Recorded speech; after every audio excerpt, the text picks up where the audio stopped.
Yes, people, good morning, good afternoon, and good evening. But more importantly, good morning to you because it is the blue morning to you because it is, in fact, the blue morning show. I hope you're all doing well, and I really do mean that. Today, we will be reviewing the Chelsea Football Club's away win against AC Milan in the Champions League group stage match at San Siro, their home stadium, and how well we did and what player did badly. But again, overall, it was a professional performance.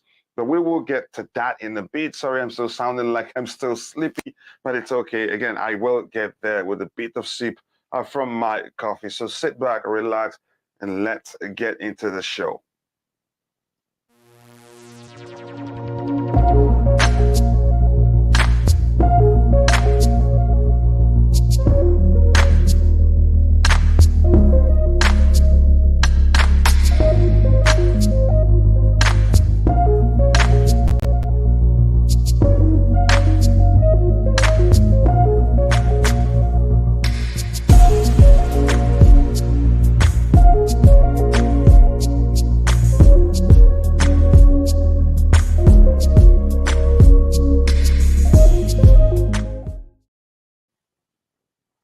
Yes, once more, welcome back to Chelsea Perspective. Good morning, good afternoon, and good evening. Please do accept whatever suits your time zone.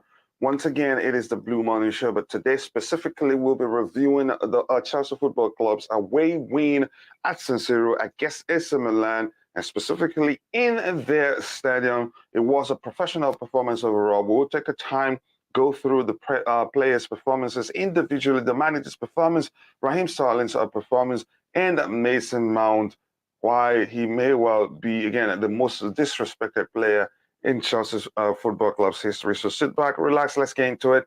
I said, this is the tradition here because it's always interactive, inclusive, and it is just everybody. It is democracy here. Your contributions in the chat matter. I have to go through the chat to see how the people there are doing. I hope they're all doing. Again, I have to say I'm still in shock after the heartbreaking news I heard about street beer. Again, how close we became over time, how we started even fighting like siblings. That really did break my heart. Again, I'm not perfect. She's not perfect, and we're humans, so those things do happen. But that's, by the way, we'll get into it. Let's see what we have here. Liam Lane, as usual, the captain of the house to be around. It says Blue Morning Kachila panel in the chat. I hope you're doing well. And thank you so much for finding the time to join. Please like and subscribe. Already we have 19 likes, but I know we can do better than that. Keep liking the video and subscribe to the channel if you haven't. Please like and subscribe when you enter, as it helps the channel reach a wider audience, and that is a very correct. So please, as you're coming in, make sure to like the video and subscribe to the channel if you haven't. Let me see what else we have here.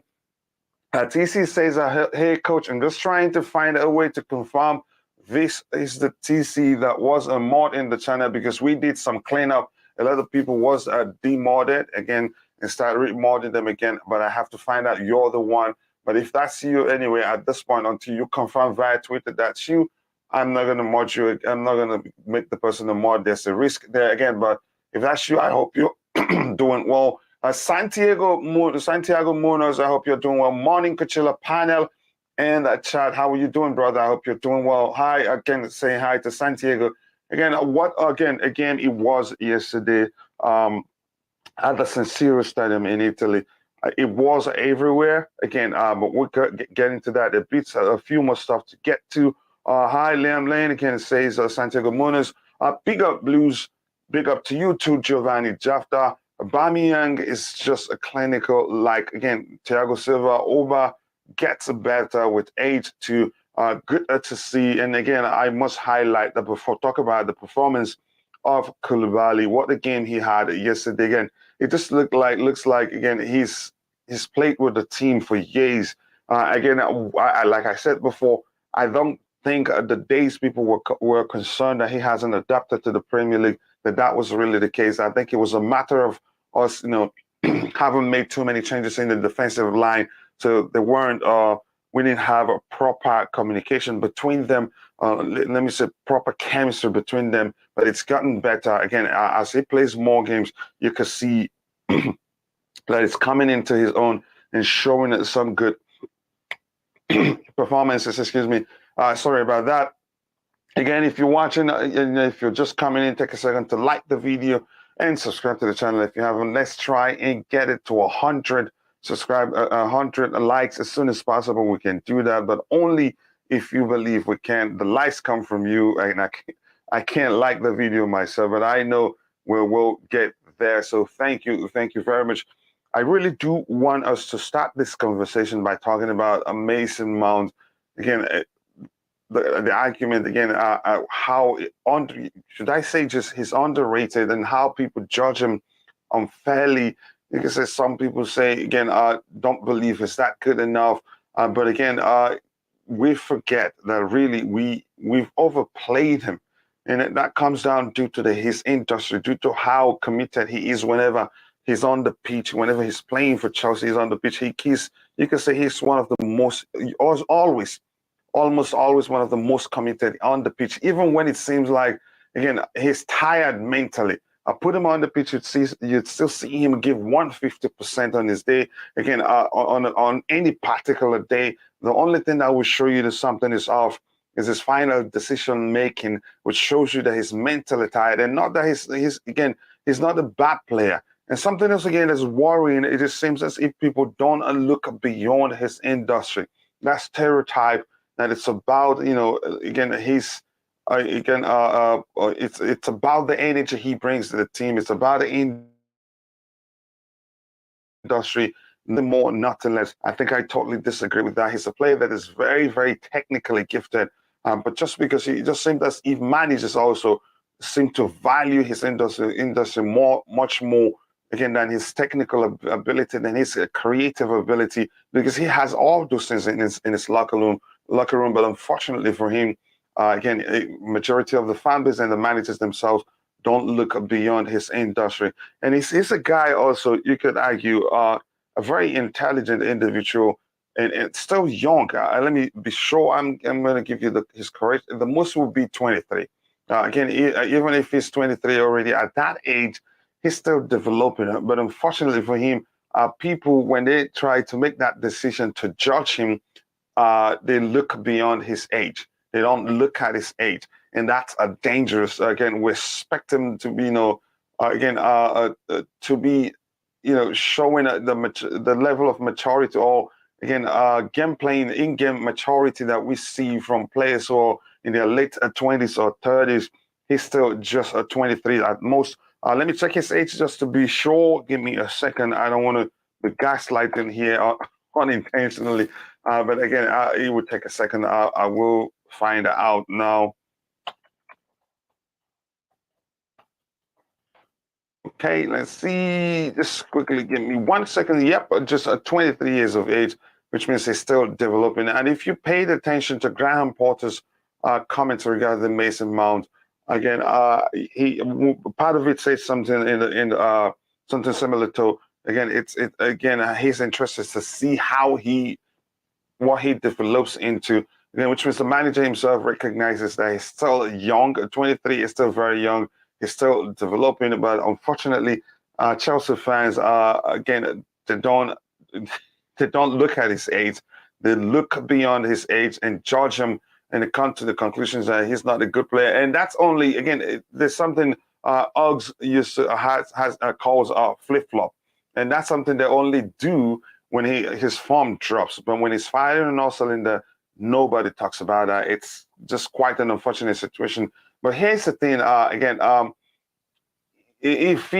sure he's not going to leave the club. I'm sure they will eventually, get him to put pen to paper for a long-term contract, a new contract if you prefer. But if it get by any means, if it happens that Chelsea decides not to give him a new contract, there will not be shortage of clubs willing, to sign him on a free, even pay a lot of money to sign him, because they see, they can see what a player he is. But that's, by the way, I'm going to welcome my brother Tobago to the panel. Bro, how are you doing? Thank you so much for finding the time to join me on the panel this morning. I hope you're well. I'm good, thanks. How are you? I can't complain. It was, again, I was happy again to be in the ring on your channel, but in the end, it wasn't a fight. But maybe another time will come for it to be a fight, really. But that's, by the way, again, Tobago, I want to get your thoughts.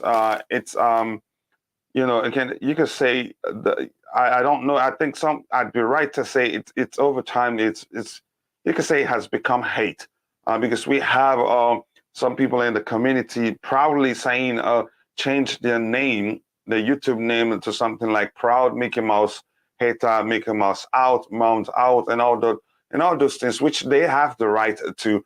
But it is disappointing. It is a shamelessness, to say the least. But your thoughts, why are should I say, we're taking him for granted because he's one of us, because we didn't spend the millions to buy him?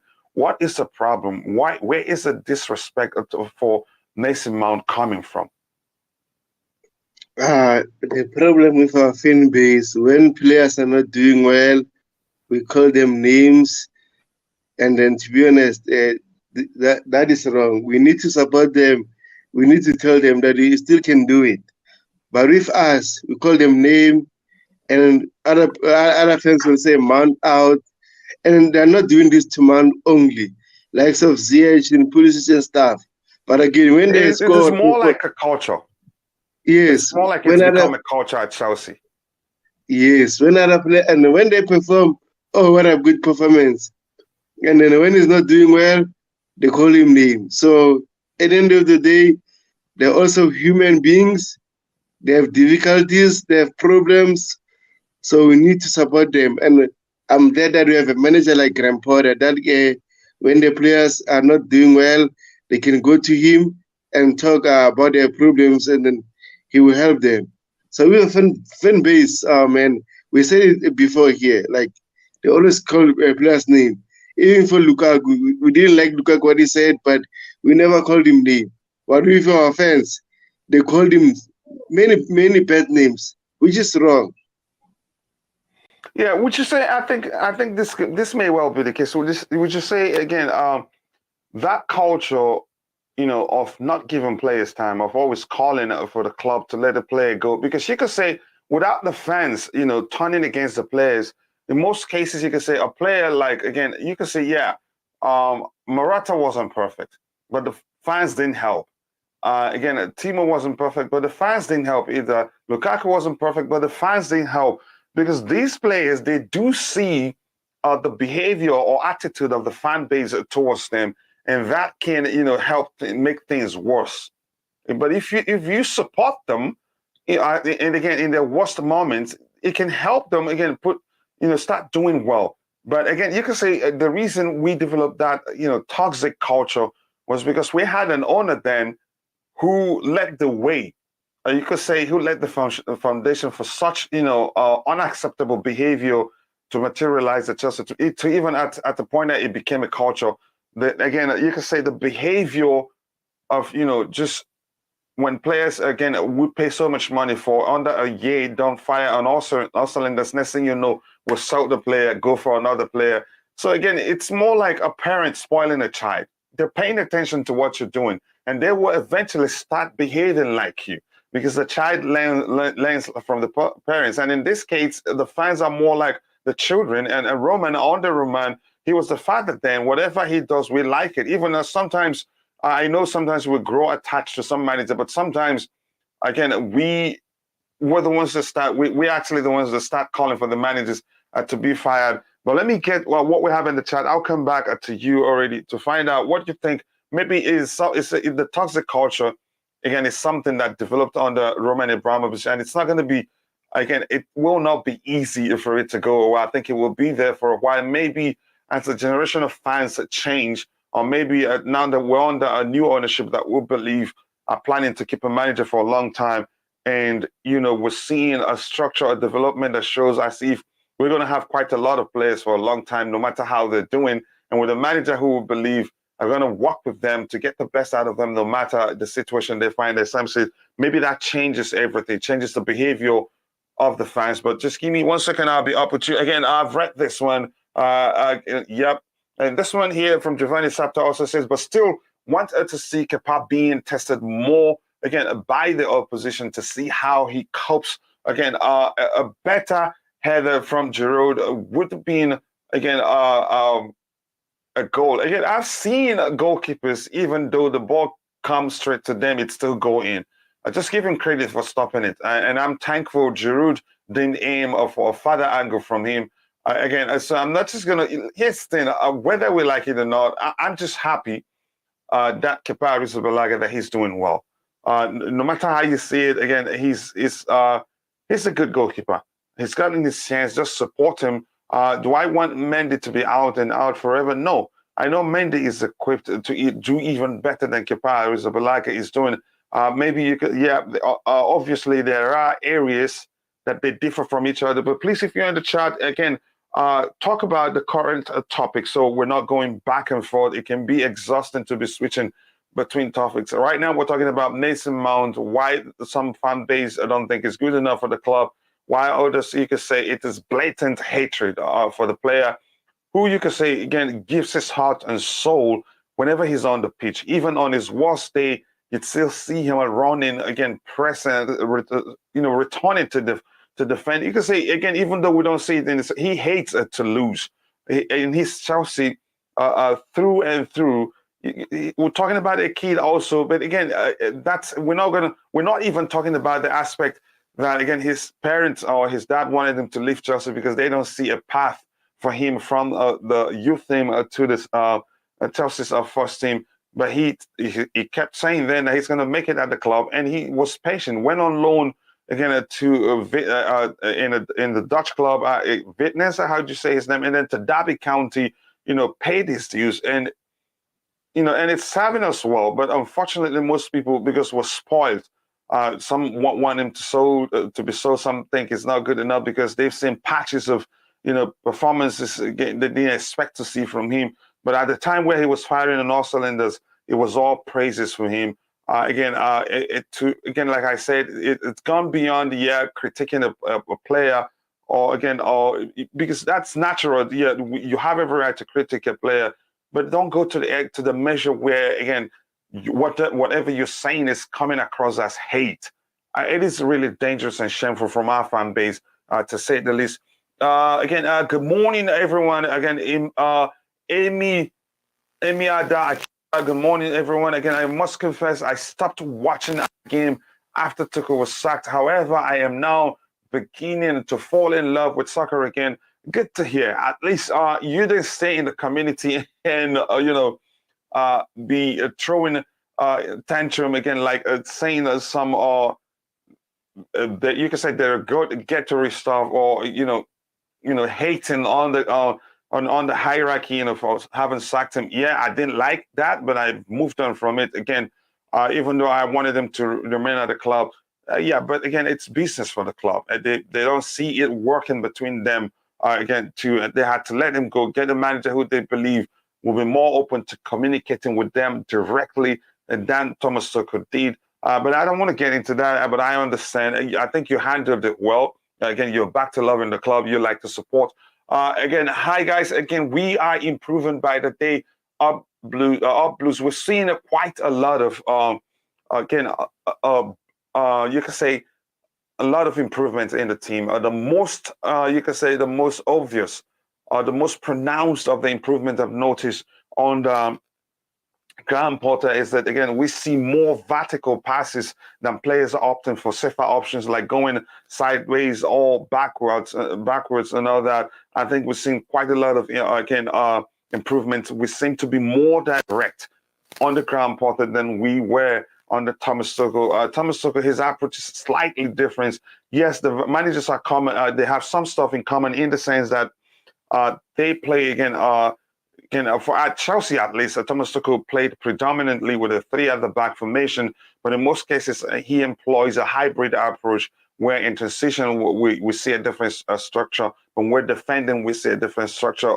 Graham Potter is like that, but Graham Potter is more direct. Again, if it takes 5 minutes to create 10 chances, 10 minutes to create 10 chances on the Thomas Tuchel, it takes just 5 minutes to create as much chances on the Graham Potter because he's more direct. Again, look at the numbers. Go take your time. Find an app such as what's it called? Such as the FOTMOB app. Again, click on the individual players to see how many balls they had again pass into the final third. This is because we see more vertical passes from all of our players, more direct, more purposeful play, more again decisive play again, more you could say again what word am I looking for? Again, you can say a more penetrating approach on the Graham Potter. That's not me saying he's a better manager, but you can say you will never be boring under him because he's not into the players just passing the ball around and looking for a more obvious opportunity to attack. And then I think Graham Potter, if you ask me, I'd say he believes there's always an opportunity, but you have to create the opportunity yourself. So coming to you, Tobago, I'm sure you're seeing the comment on the screen, which says, hi guys, we are improving. By the way, again, by the day, up to Blues. To you, what would you say is the most pronounced improvement that we've seen on the Graham Potter, or maybe something that we're seeing on the Graham Potter that we didn't see on the Thomas Tuchel that's very important? To be honest, after I saw yesterday game, we were leading 2-0 in the first half, and then I said it on the timeline that in the second half, no need to be special or hurry. We just need to control the game until we win it because AC Milan were left with 10 men. So I felt like that was a good game management with Graham Potter. So also during the Wolves games, we attacked so hard until we led 2-0. And then after that, we managed the game until Braga scored the third goal. So with Graham Potter, it's like attack, score goals. And after you're done scoring 2 goals, you be on a good mood and stuff. So I like that about Graham Potter. Also, we see a sort of a pattern of play, like as you said, like more forward passes and stuff. But Yep. again, it will take time for our players. It will take time for our players and like I to. said, he's not even again close to the players are actually still adapting to his approach. Portable Yes, isn't ready yet. And if you watched his yes, Brighton team, again, when they play, you see bravado, let me say maybe fearlessness is a better word so that everybody will understand what I mean. You see fearlessness is in fearlessness in his players. They're not afraid of who they're playing against. They apply themselves. They apply the manager's approach, which is close control, overload in areas. They play the way they want to play. You can't stop them from playing. I think we're starting to see that gradually. Even a Jorginho, this is the second time again. He didn't take several options. I see Deed on the Thomas Tuchel, which you could say was never his fault. Was the way the manager wanted us to play on. Thomas wanted us to play. But he's been more direct. Unfortunately for us, as much as you can see, as much as, again, I'd see that Potter would want to keep him, I think he's already made up his mind to leave, given the fact that if he leaves on a free, he gets more money because he's going to get a sign-on fee. And there's a chance he's already talking with Barcelona because we've heard that his agent was Barcelona. Go ahead if you were still talking. Sorry for cutting you off. Yeah, you're right. Jorginho might go to Barcelona because, as you said, his agent has been in Barcelona staff, and then I think it's one of the sporting director or someone at Barcelona said it. Barcelona will send free agent because due to their financial issues. So I don't know about that. We wait and see. But again, as I said before, I think he will leave. I think he will leave. Again, I'm going to keep repeating myself, and it doesn't matter because I'm being factual here.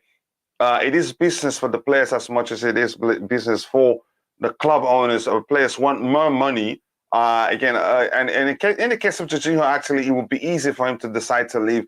He's won nearly everything there is to win, except for the Premier League. What are the trouble and the cup games? Cup English Cup, cups he hasn't won, but he's won the Champions League, Club World Cup, Super Cup. Again, what else? The Europa Cup. That's like 4 trophies. So again, it wouldn't hurt for him to leave.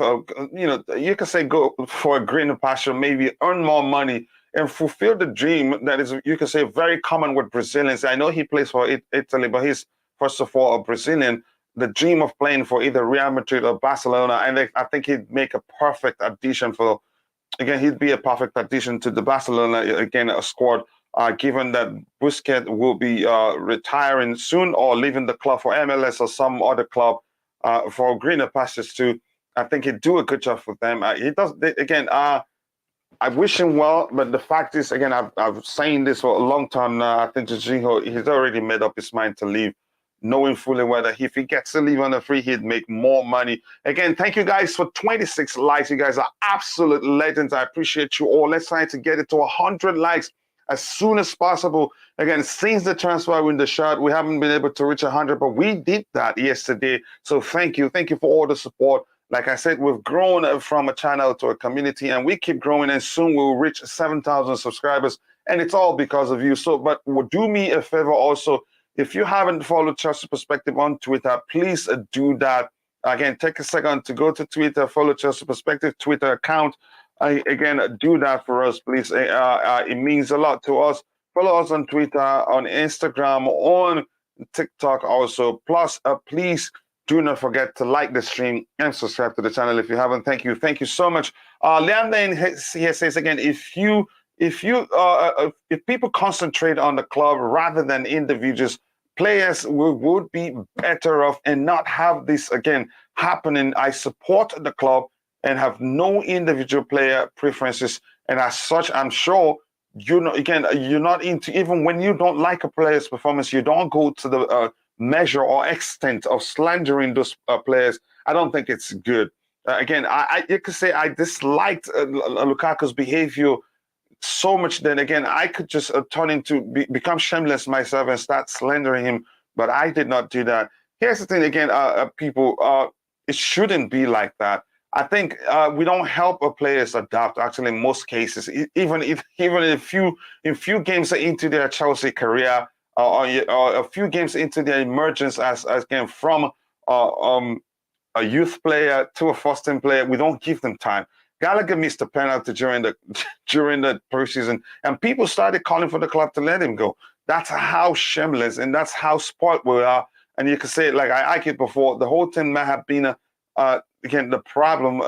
What we rubbed off of Roman Abramovich's behavior of letting players go and managers go when he thinks they're underperforming, but on their good days they'd stay. Things like that. But that's, by the way, if you're watching, let me know why you think that Chelsea fans are underrate Mason Mount so much so that again, some of what they do or say come across as hate, as blatant hate against the player who gives 150% whenever he's on the pitch. You can say the most committed. Again, you'd see on the pitch whenever he's playing, no matter what's happening, he'd run his heart out, his lungs out until the man in the middle blows the final whistle. Nobody talks about Chalobah.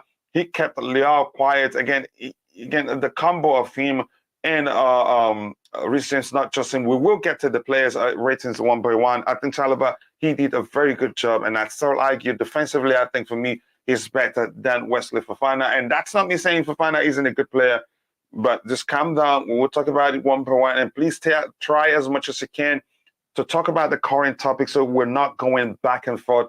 Again, that's really not helpful. When we get to that player in question, we will talk about that player. How is Aubameyang? Oh, brilliant. Matt, how are you doing? It's been a while. I hope you're doing well. Please do let me know. Thank you so much for finding the time to join the show. I appreciate you doing that.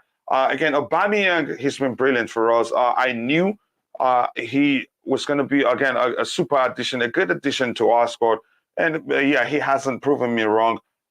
Some people came up with the questions regarding his behavior, and my argument then was that there's no pattern to it really, and there isn't a pattern to it because Mikel Arteta took over Arsenal and wanted to make changes so that again he doesn't have to deal. You could argue just like what Aubameyang said, big egos or big name players. So he started gradually phasing them out, and it's worked for him. I don't blame Arteta for doing that, but just people didn't look at the matter deeply. They only looked at, again, his departure from Arsenal on a surface level and jumped to the conclusion that Aubameyang was the issue. Again, it was his behavior was the problem, but I don't think that was the case. It was just the new manager trying to make sure he has full control over the squad. Even had to give Odegaard, again, the captain as bad, where he had a senior player such as Xhaka in the team. So it's just, again, like, I hope you understand what that means. So right now we're talking about Mason Mount, and let's stick with that. When we switch topics, then you talk to about the next topic. I'll let you know when you can ask questions. We must accept the fact that all these players are human beings.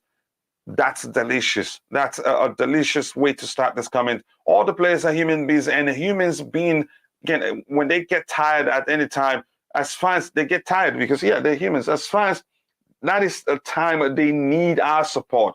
Please, sir, how far about James' injury? I haven't heard anything, but I'll check. I think maybe the club will put out a statement today. If anybody in the chat has seen a statement from the club regarding James's injury, please do say something. Again, it's Kami. How are you doing, brother? I hope you're doing well. He says, it's been, again, I've been a believer in Mount's abilities, again, since his Vitus. Is it Vitus? How'd you pronounce that name? Days. Again, even at that before time, I think the club's hierarchy knew that, that he has a future at the club because he's such a talent and how hard he works. But unfortunately, most people don't look beyond how hard he works to recognize that he's actually, again, a technically gifted player. Arajo, Kunde, and Christensen unavailable for today's must-win game. We are cursed. I don't know what to say, but I think I'm going to try to do a watch along today. And your game today is against Inter Milan, right? I think I'm going to do a watch along on that one on the sister channel, Soccer Perspective. Again, I hope you'd be there. Please big up to you too, Matt. I hope you're doing well. Is Graham Potter tactically better than Tuchel? I'm working on a video on that. I wouldn't say he's tactically better. They both approach games differently. And I'm going to give you a bit again, give you something little about that. Thomas Tuchel likes to control games, and he likes to defend by keeping the ball. Again, he likes to be cautious on again to perfectly, if possible, time again the time at which his team attacks.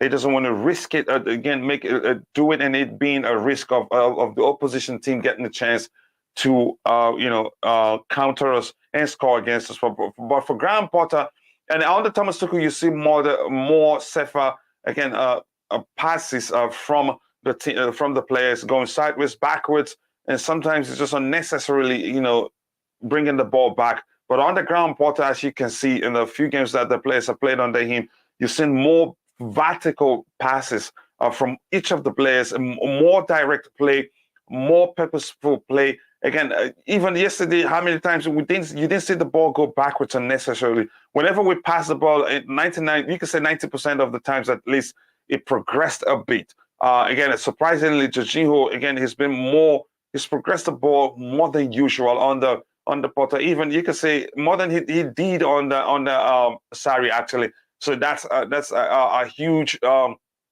that's you can say how they differ on what comes to mind from what I've again observed so far. Potter is less stubborn than TT. Still to be seen if Potter is better. I wouldn't even try that comparison as yet. He has to win quite a lot of votes to come close to measuring again us drawing that comparisons. But Potter is a good manager. Again, even before he joined Chelsea, again I liked him. His Brighton team again was well. They were well again was well drilled. If you see them play, they're enjoyable, fearless. But we've talked about that. We'll move on from that. Let's see what else we have in the chat here. Please like and subscribe, guys. 30 likes already. Again, we can get it to 100 likes as soon as possible. And that's only possible if you feel like you can do that. So please keep liking the video and also do subscribe to the channel if you haven't. Thank you. Thank you so much. I still no idea what is Xavi's answer to Busquets. Maybe Jorginho. I think Jorginho will be, again, a good addition to your team. You can say that he differs from Busquets, because Busquets, you could say, if he was Italian, people would say he's a regista actually, but again, he's more aligned to to the style of play of a traditional DM than he is a regista. But again, for Barcelona, you could say that role, you could say it's a regista role. That's how I see it. Correct me if I'm wrong. Big up to you, my brother. Up the Blues, yes, up the Blues indeed. What a win at the San Siro. Again, I feared it was going to end in a draw, but we won. Again, the job isn't done yet. We keep going. Exactly, Kachila. I can dislike something in a player, but that doesn't mean, again, give me license to slander them. Again, they're humans. They're not perfect. But again, it just seems that Chelsea fans was so spoiled. Again, our players must be perfect, or else, again, we're done without a player in question. Who like me thinks Leao is only good for Serie A and AC Milan? I don't think so. I think he'd do well in the Premier League also. Again, don't jump to that conclusion. Maybe he was overwhelmed by the occasion or the fact that he's playing against us, and he's well acquainted with the fact that we're looking to sign him, and we did actually put in was it 100? How much? 100 euro bid for him, or because we wanted to see if we could get the deal across the line this past transfer window, but it didn't happen anyway. Here, Liam Lynn says again, the club said it will take up to 48 hours to know about Reece. Yeah, I suspected that because I've looked and I haven't seen anything. One thing is clear, says Matt, whether Potter is good or not, the change in coaching atmosphere has been positive. A few things. First of all, there's something called manager bounce, and I'm sure new manager bounce, and I'm sure you're aware of that. But you could say, by now it's still being in effect. But the truth is, there are things you you could sense not really that's beyond that's change in the atmosphere. You could say it's beyond the new manager bans. You could say the new manager bounce effect, like the direct play, like we're seeing more vertical passes from the players than usual. That's due to how the manager plays, and that's easy. It's easy to come to that conclusion that if you followed, if you've watched Brighton before under Graham Potter, so it's easy to put two and two together and say, okay, we actually see more vertical passes from our players. Plus, eye test, more importantly. So again, but again, for me, if you ask me, I'd say Potter have one more test. First it was the Champions League, his first Champions League game. Most people are saying that's the big test for him. That's the big test for him. He passed it. And then again, we beat AC Milan at home. And then it was wow, they were depleted. They were poor. No, they weren't really poor. I think they were startled. Again, Porter's approach was, it was a hybrid approach. Again, that they didn't expect that. And even I didn't expect the approach. And again, during the home game against AC Milan, we weren't actually able to tell what the approach was going to be until the game started. That was when we learned it was a hybrid approach, 4 at the back, 3 in transition and all that. AC Milan got confused. They had no answer to the way we played. Look how well they played against Allegri's Juventus. So the fact wasn't that because they weren't poor because they were depleted. No, they're a big team. They had whoever comes in is good enough to do a good enough job or even do better than the person that's out injured. So it was smart to give credit to Chelsea players who quickly adapted to Potter's preferred approach and executed it very well. And Potter himself, I think he's an intelligent manager. I've learned that. Again, more of a teacher than Thomas Tuchel is. That's another where they differ. Again, look at the game against Wolves. If you look at that, he made 7 changes, and the players still played. We also witnessed a cohesive performance from the Chelsea team, which isn't very common under Thomas Tuchel. Even in most cases, the slightest of changes that Thomas Tuchel makes, we often experience a disjointed performance from the team. So, but in this case, even with 7 changes, it seemed that actually he selected the best 11 we've seen for a while at Chelsea. And that's because he pays attention to details. He's looked at the team and understood and learned immediately that this player in this position, the player B in the other position, player C in the other position can actually, can actually perform as a unit. And that surprised me. I give him respect for that because that isn't easy. Even some of the biggest managers in the world, when they make that many changes, you see a disjointed performance, at least for a few minutes into the game. Malat, Ungolo, be careful. Again, if you use more than 3 emojis, the software will time you out. It's not a human being. Nightbot is not a human being. And big up to my brother, CFC OG. Nice to see you, bro. I hope you're doing well. Yes, man. Awake. Clean sheet. And again. And, bro, I know you are home. We're going to do the collab. You owe me. Let's do that collab. Again, I need a record as soon as possible, bro. But thank you for finding the time to join the show. I know you're busy, and I understand. Rogers, just give me a few minutes. I'll be back to you in a bit. Mad Braca needs to sell us the young to replace a J5 next season. I don't think. Here's the thing. Let me explain something that we don't understand. Yes, you'd say you get somebody who's able to deal with deal with the physical opposition midfielders, but Jorginho is unique, and Barca they actually selling the young because the young is a better player when he's deployed as one of the 2 sixes. That's when you see the better of him. De Jong is more aligned to the way Kovacic plays than Jorginho. Yeah, De Jong is an explosive player.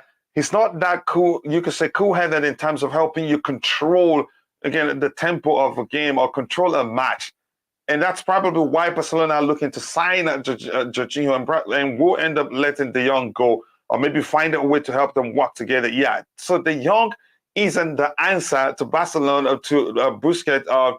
Leaving leaving if he ends up leaving Barcelona, and they know that, and that was why they were willing to let him go. He's taking, I think by now they've come to an agreement on how much the pay cut he's going to take is, but they still want to let him go because he's not really the solution to their problem. And look at it and tell me how many games he started. He still drops to the bench in most cases. In some games you'd think he'd start. So let me just phrase it that way to be safe. Graham Potter has a master's degree in emotional intelligence. That would definitely help him be a better manager than Thomas Tuchel, a better man manager, yep, to be specific, and help his coaching generally. But something that we were not going to see, if you've done your history, you see Graham Potter, again, he's helped even a drug addict, regain, again, you could say, resurrect their career. But at Chelsea, where the pressure is more, again, I think even he would change at the time because he'd be more focused on getting ready-made players because there's no time. And the club are capable of getting him ready-made player. There's no time of him giving any player that is underperforming for a length of time, for him taking the time to try to help that player, resurrect their career. He's not going to be doing much of that at Chelsea. But yeah, he'd be able to connect with players on a personal level, which means a lot to players, to humans overall, even in traditional workplaces. That does go a long way. Big up, so right, again, PJ Kelly. Again, the young is still useful to us to break down low blocks. That's what I'm saying, which means he's more aligned to the way Kovacic plays and not Jorginho. I don't think it's that player. He doesn't have that register behavior, again, of controlling the tempo of a game, or maybe just slowing the game down and all that. That's not him. He's an explosive player overall. Reece James cooked Leao on both legs, but I still want him at Chelsea. The guy is quality. Imagine him playing on whatever side, again, maybe combining with Cucurella or Reece James on the right-hand side. I think it'd be a brilliant addition to our squad. But that's, by the way, I'm going to come to the panel. The topic here, again, but more importantly, I think it's still morning where you are, 2 minutes before it's noon. Good morning to you, Roger. How are you doing, brother? Or maybe, yeah, it's afternoon already, because I started a bit late. I'm not sure. You let me know. But how are you doing, Roger? I hope you're doing well, brother. I'm splendid, thank you. How are you? I can't complain. Thank you so much, man. But Roger, going straight to it, we're here. I'm going to ask you this. I know you're not a Mount doubter. You don't doubt him. You don't doubt him, or you're not a Mount hater. You're not a Mount slanderer. But if you're one, are you convinced yet? Yeah, I can't see why not. He's productive. Mm-hmm. And I'm not just talking about the mileage he puts in, but okay, he's not scoring that much, but he's creating assists. He's creating opportunities. His application is great.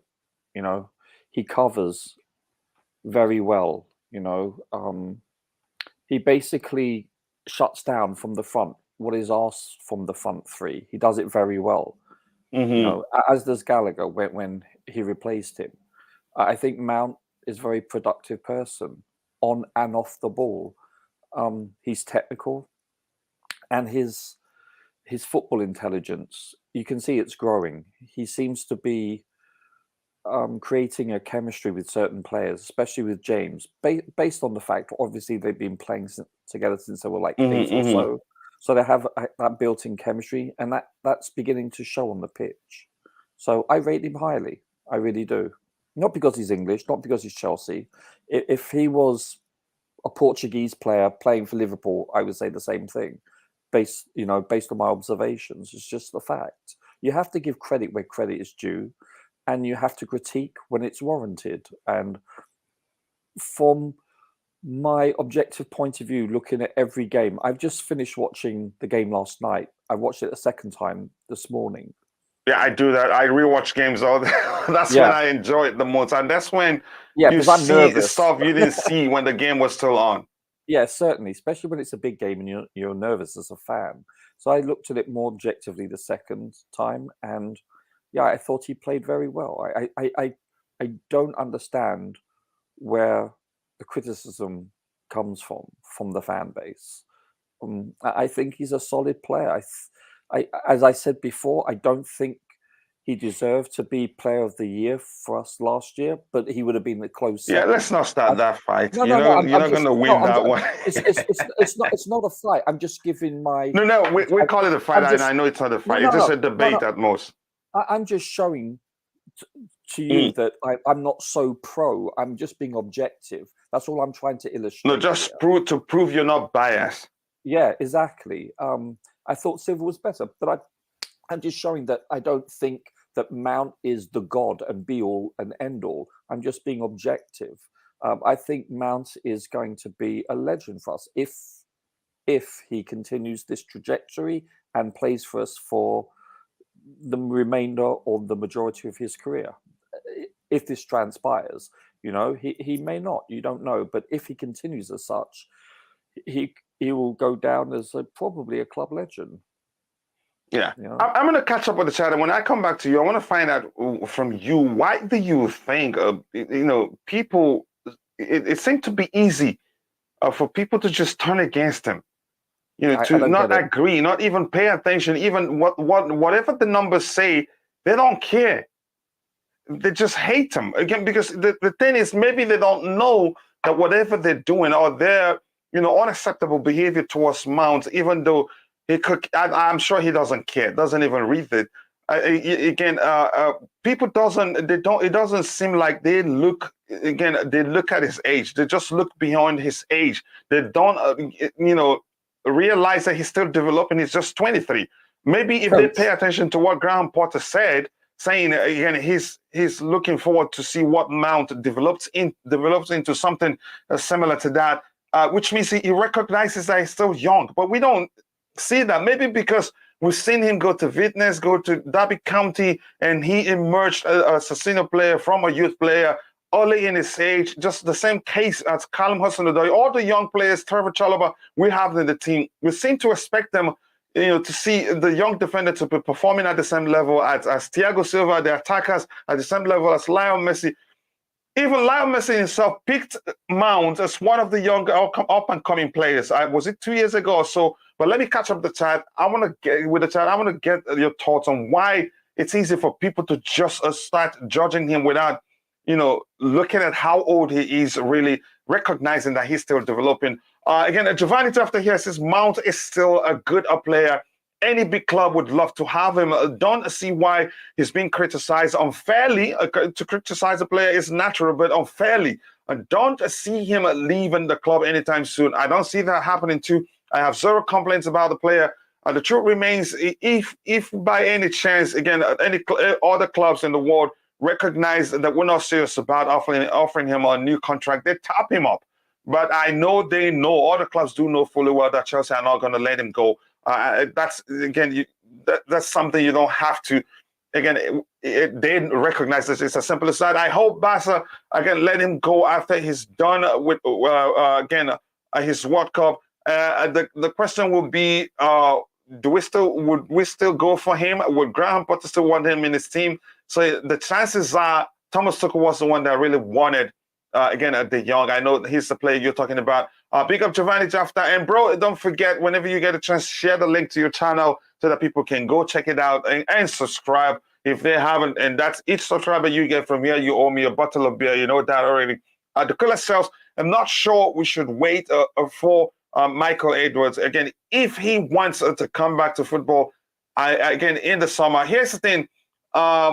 In the case of Michael Edwards, it's before negotiating with him, as we've seen, as the rumors out there say, it simply means that we're getting some positive signs. We're getting some response that shows at least he's willing to come back, but on what condition, that's what we don't know. And we're looking at another kind of director of football or technical.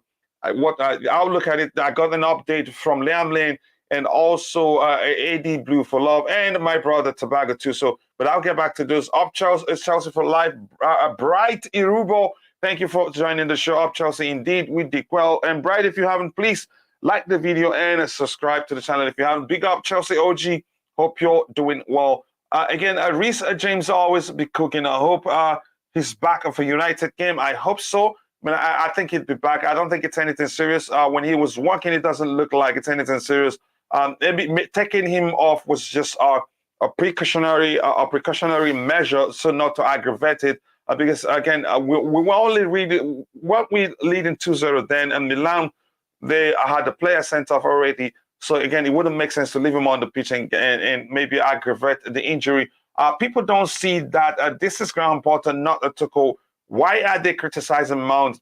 They don't seem to remember he was a part of the team that won us the Champions League. Again, even looking beyond that, Mount has shown, again, he's a good player, but unfortunately, most people don't see that. And we all, as football fans, see things from different lenses. But that's by the way. So let's quickly round off this Mount topic.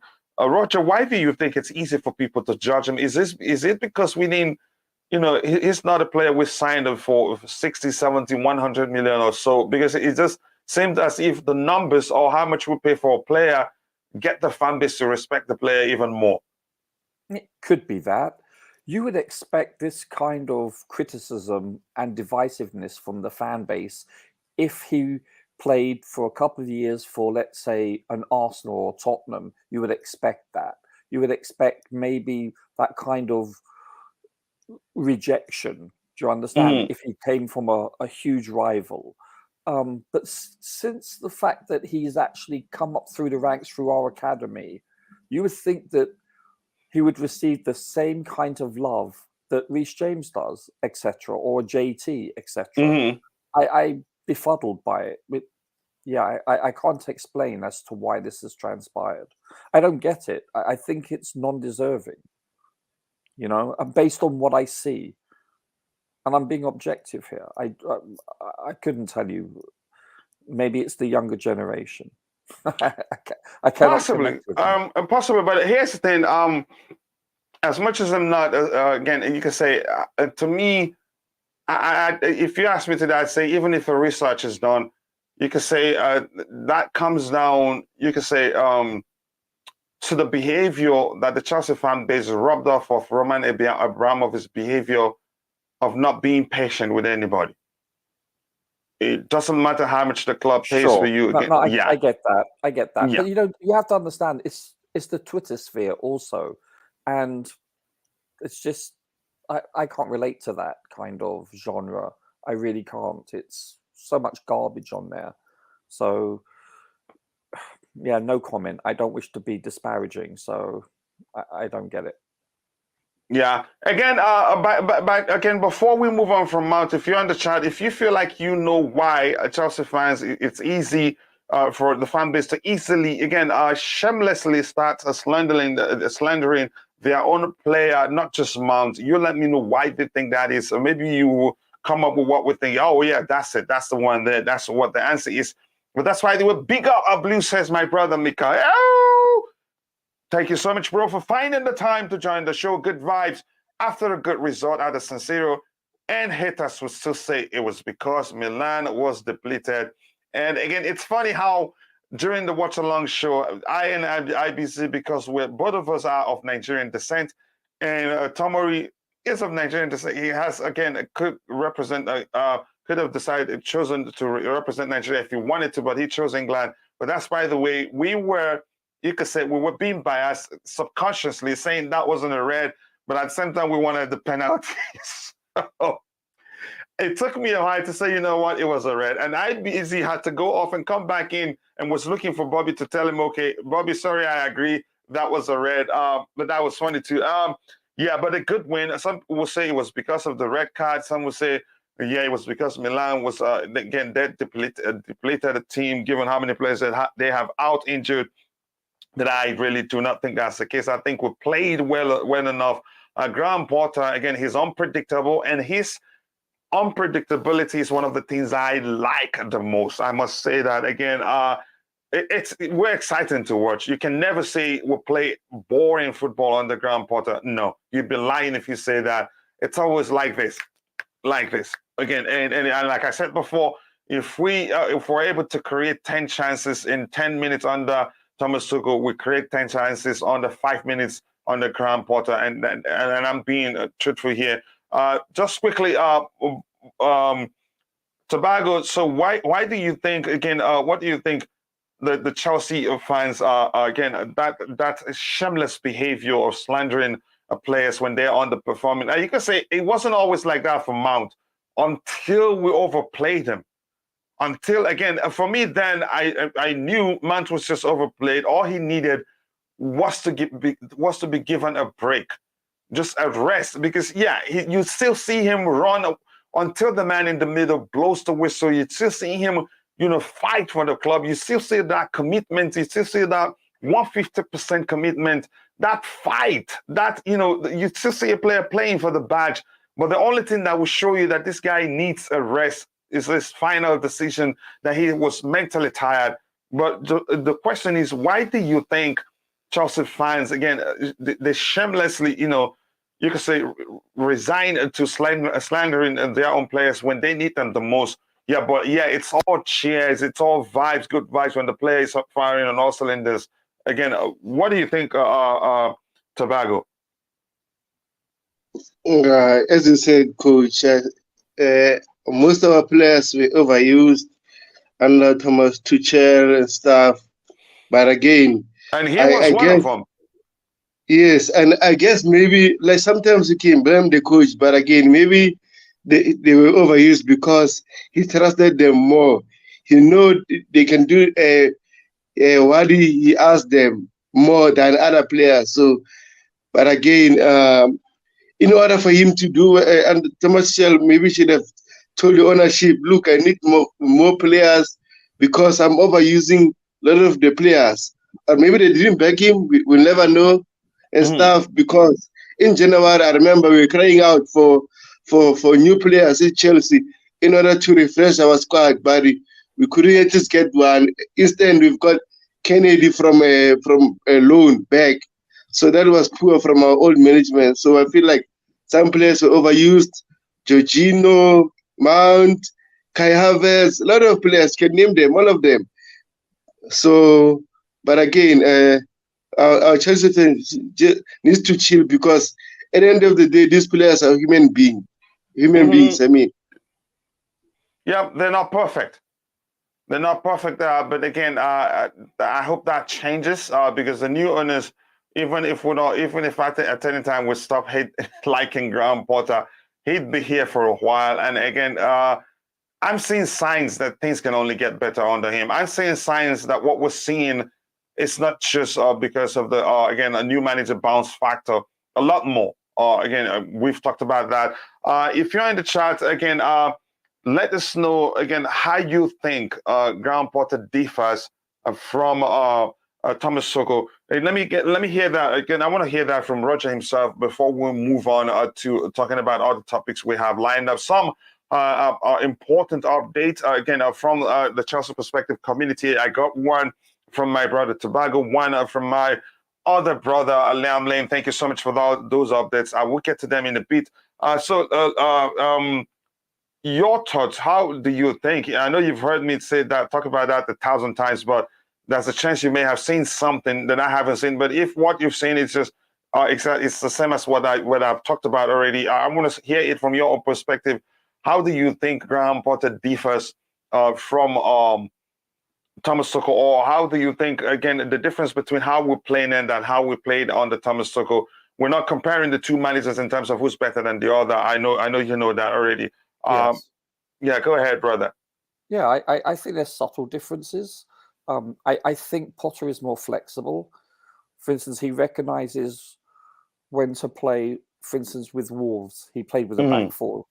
I don't think Tuchel would have played with a back four. He would have stuck with a back three. So he wants to get more creative players on the field and further up the field. And that also, he makes more in-game adjustments in real time. He's more fluid. Even though I've seen Tuchel do that also, but it looks like with a very small sampling size of 5 games, he seems to be changing formations when in possession and when not in possession, more so than Tuchel ever did. Additionally, I think we're moving the ball faster, and we're being more direct with our passes to our forwards. That's what I can see noticeably. For all intents and purposes, if you show someone that's reasonably analytical and they didn't know which game, who was managing which, it'll be hard to differentiate, from each game from which manager. But there are subtle differences. That they're not strikingly different, per se. But I think that what you've observed, I would have to concur with. Yes, sir. Yeah, Tobacco, how about you? Oh, we don't have a Tobacco in the house. I didn't even know he left. Tobacco, how about you? Again, what again the differences have you seen between how we play under Thomas Tuchel and how we play on how we played under Thomas Tuchel and how we play under Graham Potter? Are you there, Tobacco? Can you repeat the question? What are the differences you've noticed between how we played under Thomas Tuchel and how we play under Graham Potter? Again, just for the last time, maybe you've spoken about that already. I don't know, but before we move on to again all the structured topic we have here. Okay. As I said before, I remember I've told someone under Thomas Tuchel, we're approaching some games like, for example, like we play for a draw, like just to be more careful and stuff. We didn't attack well, and maybe we're waiting for the opponent just to sleep and then we attack them. So that's the issue I was saving under Thomas Tuchel, because like we couldn't see patterns of play from our attackers. And then as soon as a team score against us, we struggle to score against them. That's the other issue we're facing under Thomas Tuchel. So the difference with Graham Potter is using the same formation with Thomas Tuchel, but it's more aggressive, more attacking. So at the moment, I love what I see, and then hopefully we continue from this. Yeah, I hope it continues. Again, I believe it will continue. We can only get better. So let me get the final thoughts with people in the chat about the particular topic before we move to a more, some other topics, the updates from the community. Robin Judge, a bigger brother, again, your Christmas tree is scaring me. I should start shopping for Christmas already. But that's, by the way, says, brother, Mount has the most tackle in our team. And that's the problem. Most people don't pay attention to this numbers. They don't. If they do, maybe that will help them to at least again be objective with their judgment of the player. At least, yeah, you have every right to say Mount didn't do well today, and not just to come out because of one game where he missed 2 chances or made a mistake. You start saying he's a bad player. I think that's unacceptable. You can check our fifth and I don't need, again, I know I'm well acquainted with those things. It's just our fan base, you can say some of us are shameless. Again, there's an article why he is forced to defend and not others or any people again, or any of the other attackers. That's not fair. Again, I think on the ground that changes. I think we saw again. That's the best I've ever seen him play for Chelsea Football Club. Is that central role he played against Wolves? He was just delicious to watch. Big up y'all. Big up to you too, Mr. Lano. Again, whenever you get a chance, share the link to your channel so people can go check it out. And soon, your intro will be ready. I hope I'll be able to get it done sooner. Yeah, I believe so. Let's see. Well, again, big up Aubameyang will Finn again with 15 Premier League goals. Again, he's capable of doing that, but it depends on how many games he starts. I cannot discuss Potter Tuchel without feeling a bit disgusted. I'd like to ride the current wave we are on. I think that makes sense. We do that. On that note, maybe we should switch to the other topics we have here. And Glenn, I hope you're recovering better. Thanks so much for finding the time to join. Let me bring this over here. And that way we can look at those things here just quickly before we go into the player ratings exercise. Some news updates here. Maybe that's it. Again, let's look at this here. Again, it says Todd Bowley and Leipzig CEO Oliver Mintlove have been meeting for a coffee in London sometimes. Christopher Nkunku should be wrapped up before the World Cup, and Josko Vadio is expected to follow him according to a sports build via a sports witness CFC. Again, some good news here. Again, Anybody want to say anything about that, or should I just move on? Let's knock off the updates and move on again. Okay, thank you. Okay, you wanted to say something? Go ahead. No, I wanted to talk about the sporting director news, but let me just say something about this. As I said before, like I feel like Christopher Nkunku to Chelsea is 99.9 almost done. But again, as you said, in life. Do you remember my argument? It wasn't done, and it's still not done yet. If it's done, it'd be out there. But go ahead.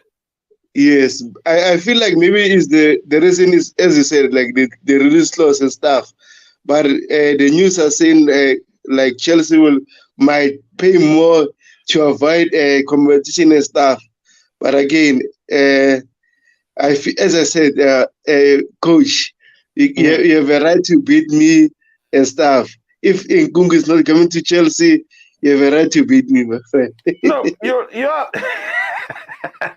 here's the thing, you're allowed to dream. I want Nkunku at Chelsea. The argument then from my IBC was just, some other people, some of our, again, Chelsea influencers out there on Twitter were saying that he was done already. And we've been there. Quite a lot of, here we go, and a lot of it, again, done deals for Chelsea happened this past, again, a summer transfer window. So, again, I've learned to be cautious. And I don't want to, again, just present it to the followers, to the community, Chelsea Perspective community, and they suck it all up and it ends up being nonsense. So I'd rather educate them on how to, not to just, believe everything you see out there. Like I've always said, whenever you hear such things, again, just, group them all together, dump them into a single bucket and label it rumors or speculations, if you prefer. Take some time, dissect, and put two and two together. You'd come to a sensible conclusion. You don't believe in everything you read. That's what I try to get the community to start doing, which for me, again, it's important. I don't want people to just suck up everything they see out there. Let me just read this comment, then we'll continue. I'm beginning to think Graham Potter doesn't see Cucurella as a wing back. Why doesn't he play when a Chelsea play with a wing back? Again, at three at the back. He played against Wolves, and they played with a wing with a back four. That may well be the case, but he's capable of playing in the wing back position. But we'll see. I want him closer to the final third because he can whip in some delicious crosses into the box. And probably, again, he's not, if you watched Ben Chilwell yesterday, in some cases where I expected him to just whip in the crosses, he was a bit hesitant. And then he ended up giving the defending player the opportunity to come stand in his front and cover the space he had, from the angle where, again, he should have, tried to whip in the cross from. So maybe it's just because he hasn't recovered fully, but I don't want to talk about that. I hope you understand my point. Again, if you're watching, again, we're at 44 likes. Let's get it to 50 and 200 as soon as possible. We can do that. The likes do go a long way for the channel. The more you like the video, the more the YouTube algorithm will be triggered and more people will be able to reach. Again, I have also stepped off the Leao train. Flashy player, but again, a very lazy. Don't think Graham Potter is the guy to change his attitude. Leave that to the type of Mourinho.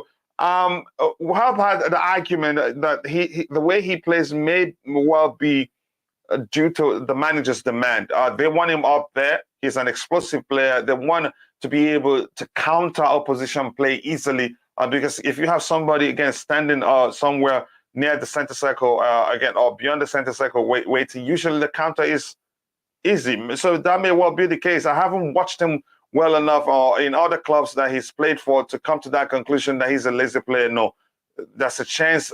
How he plays comes down to how the manager wants him to play. Yeah. So for this one, some good news. Roger, I don't know, you have anything to say to that, or should I move on to the next topic? Yeah, I think you said it all. That's fine. All right, well, thank you very much. Again, keep liking the video, guys, if you haven't, and subscribe to the channel. This one here, again, there's nothing here. I may have, clicked through it, and then it's hiding the topic I wanted us to talk. Just give me a second. I will come back to that in a bit. One second. Coach, may I ask you something? Yeah, go ahead, brother. Do you want Leao to come to Chelsea? Again, let's really the question is, do we have space for him? Because I'm okay with the players we have, and I still say, Sure. given Bless you. again, given the fact that we're going to be getting Nkunku, you can say signing Nkunku and Leao, does that make sense? As much as I know Nkunku is capable of playing as a second striker, or maybe play centrally as one of the 2 8s and a 10, maybe there's a chance we get them both. But again, if I have a choice, I'd say again, I think it's just be. You could say if we get Nkunku, then there's you could argue Leao would just be not a need. It would just be good to have. Surplus to requirements. Not maybe good to have. Because again, we have players who's already adapted to the Premier League, and there's a chance they start fighting on all cylinder on the ground, Potter. So why risk bringing in someone in that is still again need time to adapt to the Premier League? So I consider those things. Yeah, I don't just jump into saying, okay, let's get a player or B. Okay, because again. So if you could choose between Nkunku or Leao, who would you prefer? I'd take Nkunku. Okay. Yeah, that's me again. Yeah. I take Nkunku. You could say he's more versatile. He's capable of playing as a second striker. He's capable of playing as a winger. You could say as a 10. Actually, he's good enough because he's a playmaker overall. I know most different people. Players. They're very different. Yeah, right? Very different. And I'm impressed. I'm impressed with Leao. How explosive he is, and how very good he is with both feet. He really does impress me. I haven't seen how good he is in the air, but to me, he looks like he's a man playing amongst boys half the time. I mean, yeah, I'm impressed with him. I'm not sure. And you could argue he'd do better in a team like Chelsea, but if we have to take one of the two, sure, I'd take Nkunku. Yeah, I'm not sure which one I would take, to be honest with you. I'm actually undecided, but I'm impressed with both of them. Here's the thing, the difference. That's me. Maybe I could be wrong. Correct me if I'm wrong. Nkunku, again, you could say, you could say it's a better dribbler. Sure. Oh wow. Okay. Really? That's how I see it. That's my observation so far. I could be wrong. You can say he's a better dribbler. Again, it's a more he's close control. I think both are good, but you can say Nkunku also. Yeah, he's I don't know. Again, if I have to say, if you ask me to defend against one of them, I'd rather defend against Leao, because you can say from what I've seen, and I'm not perfect. I could be wrong. From what I've seen so far from Leao, you can say his approach to dealing with opposition defenders, you can say nearly half of it is again, he uses his build. Yeah, he relies on it. Exactly, but Nkunku is more of a slippery customer. Yeah, he is. He's elusive. Mm-hmm. But by the way, did you see Werner's goal and assist he made yesterday? Who? Werner. Yes. Oh yeah, I saw the assist. I was looking at it on my up the screen, but I didn't see his goal. Beautiful header, beautiful. I'm like, where was that when you played for us? And the assist too, how he controlled the ball before he passed it. That wasn't something you see. Yeah. Man, you know what exactly? Do you know what exactly? Do you know what I learned from that? Maybe the whole thing comes down to confidence, because on your worst, if you're not confident, again, even things you know how to do, you'd lose the ability to do those things. I'm a big fan of Werner's. I really am. But I'm a bit disappointed with his tenure here. And I think there were many variables, but I was pleased that he did well yesterday. So I want him to succeed. I like him. Who are you talking about? Werner. Oh, yeah. That was why I wanted him to leave. Yeah, for instance, I wanted Christian Pulisic to leave because I wanted him to succeed. Had Thomas Tuchel remained the Chelsea coach, I wanted him to leave, because if he paid attention, he'd be smart enough to know Thomas Tuchel doesn't trust him as a starter. And Tuchel didn't trust Werner either. At one point, he gave up on him. Yeah, no, I agree. I see your logic. I really do. And I understand what you're saying. I see. Yeah, I agree to a certain extent with what you're saying too. Yeah, makes logic. Yeah, let me catch up on what we have in the chat. Again, come back, see all the updates, and we'll go into player ratings. Again, I have also, again, I've read that one, Glenn. Again, 100 million is a lot that's euros, so it'd be less in pounds. Probably by January, we'd get him for less. The only issue would be if there are multiple clubs vying for his signature, then it'd still be expensive because it becomes a case of the highest bidder gets the man. So we'll see what happens. Rather use that money again, to fortify the midfield area because you can say we lack there, and there's a chance. N'Golo Kante will again. To me, at this point, I think I'm accepting the fact that he may well leave Chelsea. Even again, Jorginho certainly will leave Chelsea. He didn't. Again, I started thinking about that a long time ago. I'd be surprised if he stays. Omokaro says Leao is explosive while Nkunku has all the sides to his game. Let's have them both and eliminate some of the deadwood like Ziyech, Kai. Again, Kai isn't deadwood. And if you're not paying attention, haven't you learned that it looks like Potter likes him? You haven't learned that already? If that isn't the case, Broya will be starting over him. So Potter likes him. And again, if you understand football, you'd see Kai is more than just a goal scorer. And there's something he brings that when he's on the pitch, you see it. I think he gets the attacking three taken, even when the hold-up play is better when he's there. But that's, by the way, Leao was fighting a losing battle last night as he was trying to do it on his own. Again, he played on the sides. He came centrally, and it didn't work for him. So, yeah, I knew before time they were good on that side. Even though I knew, Chalobah and James, they'd have more work to do than they did at home because Theo Hernandez was back. But Theo was actually ineffective too. Again, eye test at least show Theo Hernandez wasn't as effective as usual, probably because he just returned from injury. Loved having Werner here. A shame it didn't work out, but the guy had such good vibes, always hardworking. No matter what happens, he never sulks. He keeps his shoulders high, keep working. Even when fans insulted him, he still, kept giving his best. And the fans loved that. Majority of the fan base loved Werner because of how hardworking he was. And again, Exactly. if you look at the numbers, actually, Werner wasn't a failure at Chelsea. Yeah. But most people just base off their judgment of a player based on, again, what they did last before they left the club. And again, their performance, their form before they left the club and all that. But Werner overall Chelsea numbers, you can say, isn't that bad. He helped us achieve a lot, and I think he'd be proud of himself. But that's, by the way, we move on here. Let's see what else we have to talk about before we go on to rating the player. The street will never forget that, again, a golf cart video. Go ahead, Tobago, you wanted to say something. There were latest update about the sporting director.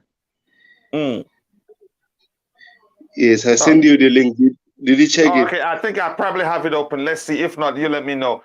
This one here says, again, this is about Stuart Webber, the most successful British-born sporting director in English football. Again, Liverpool should know where to look. My first article, again, I'm not sure what to make of this one. Maybe it's, again, I'll just jump into the middle. This says a break-in, according to PIS, a break-in at Chelsea have spoken to Norwich sporting director Stuart Webber with Todd Bowley looking at him. So nothing is certain there. The keyword there is Bowley looking at him. Again, would that be the four-time Champions League winner Norwich City? That great team. Are you kidding me? Come on. Here's the thing. I think they're looking beyond the cabinet. They're looking at, again, the man's. Sure. Yeah, that was why they hired. What's his name? That's why they hired the Graham Potter in the first place. They're looking at what you're capable of doing. It's more like an organization looking at talent rather than you could say record. An organization willing to start afresh with talent. I was just being facetious. Yeah, no. I know. but coach, I know our fans will complain when we hire an unknown sporting director because they want Chelsea to hire people that they already know. That's the thing. Yeah. That's the problem. Go ahead. It's And human then nature. people, as I said, some people didn't do research about Todd Bowley. Todd Bowley sometimes doesn't want to get the known people. He likes to get people that he can trust. Then he can build a team around them. So sometimes and again, talent. More importantly, I think. Go ahead. I'll let you round off. Exactly, and then I've done just quick research about him, and then he's done scouting, managing academy and stuff. And as you said, talent, and Todd Bowley wants to do that. So sometimes as fans, you just need to be careful. You just need to relax until things happen. Just trust the process. And they pay attention to all those things you've mentioned he's done. Again, I think they're hiring with our approach of a normal business, a day-to-day business, non-footballing businesses. Again, in most cases, you pay attention to talent. You pay attention to those who are well acquainted to the modern way of doing things. Again, and this guy is. Again, they know he probably knows all. Again, all those things. Again, he's involved in scouting, like you said, and all those things. I think those things matter to them. Plus, they're looking for someone who's be humble, and we've learned they're looking for a streamlined approach in the whole ranks. Again, at the whole ranks at the club, they want proper communication flow from the bottom and to the top, which is important. Again, when you have such, again, the club will be successful. It may take well for it to click, but streamlining a business process makes the whole thing easier. Again. But again, more importantly, I'm sure they've done their research. He works with number a lot. Like I've always said, Todd Bowley didn't become a billionaire by being dumb. He's a smart man. He knows what he's doing. Whoever comes, fine. Michael Edwards is a big name. Again, he has the pedigree. But the chances, again, are we going to have a situation where, again, in the future, an issue arises because probably he thinks like he knows better than everybody at the club and has achieved quite a lot, and they have to do things his own way. Or this guy or Weber who'd be willing to work with everybody, because again this would be the biggest job he's ever worked in his life, from Norwich City to Chelsea Football Club. So maybe they're looking at people who'd be able to stoop to the level that everybody is, to stoop to an equal level and work together again as a unit for the club in a streamlined approach and achieve great results. But that's, by the way, what else we have here. Yes, guys, again, please like the stream. We have 49 likes. Let's try and get it to 100 likes as soon as possible. We can do that, but that is if you believe we can. Here, nothing else. Here, it's just a blank space. I think it's time to start rating the players. Again, I'm going to start with you again. I like doing that to you, Roger. Kepa Arrizabalaga again. What a performance. Whether we like it or not, some people say he wasn't tested enough. I think he was good. What do you think? Yeah, I think he was solid. Sounds like I'm repeating myself constantly, but his short to medium length distribution was excellent. I noticed one missed pass. That was it. He was excellent. His placement for all shots, he received very little. I thought we were fortuitous that Giroud didn't connect on that header. He was open, and no goalkeeper would have stood a chance of getting that. We were a little bit fortuitous there, but having said that, he wasn't tested, and when he was, which was of a small scale, he was in the right place at the right time. I thought he did well. He commanded his box. He caught every pass that he needed to. He was solid. My grade for him, that's a really hard thing because he did very little, but it wasn't required of him. I'd give him a 7.5 probably. I think he was good. But quickly, let me ask you this, because I'm still plugging in the names of the players in a chosen 11. What will happen for Graham Potter to drop him? Do you think at any time Graham Potter will say, "Okay, you need a rest. Let Kepa play today"? Do you think that happens? Yeah, I'm not sure when, but I think there's a strong that a lot of times that does occur. Also, I think he's probably going to be dropped in cup games like we play City in the League Cup, I think we're going to see Mendy play there in the League Cup game. So again, will Mendy performance in the League Cup and at any time lead to Potter deciding, okay, maybe he can do better than Kepa has done?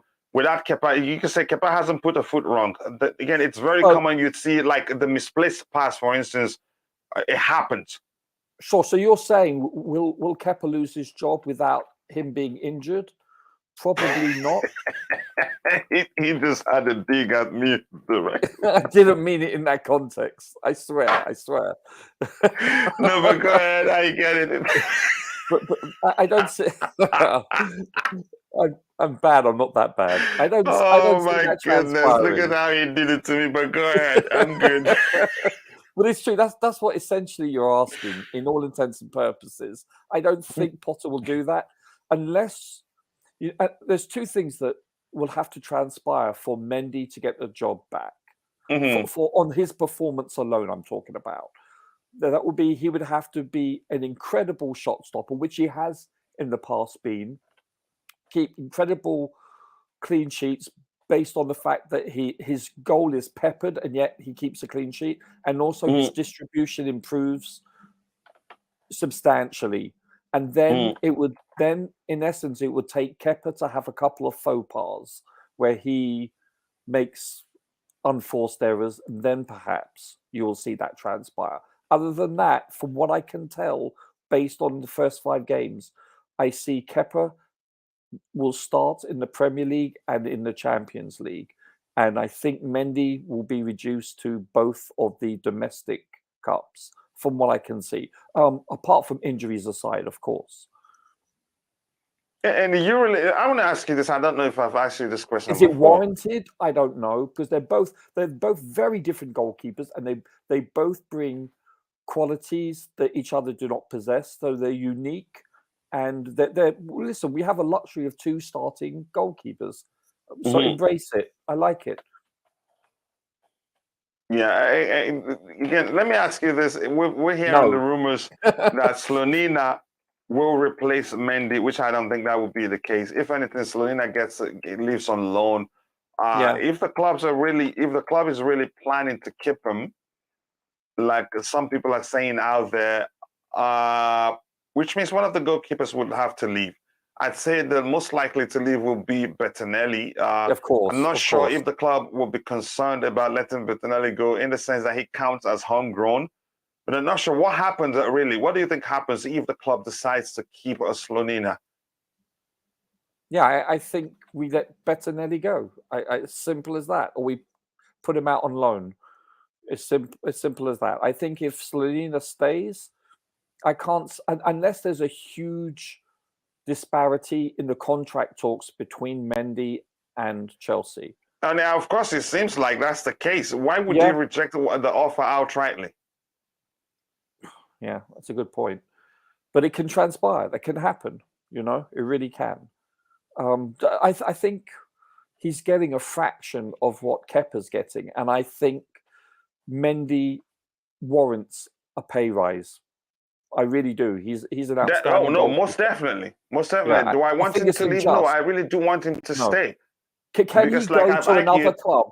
Can he go to another club and get good money? Yes, he can. So from a financial perspective, I wouldn't begrudge him if that did occur. If he said, you know what, sod you chaps, I want to go to play for club A, B, and C, and they're going to offer me 2 to 3 times my salary, I wish him luck.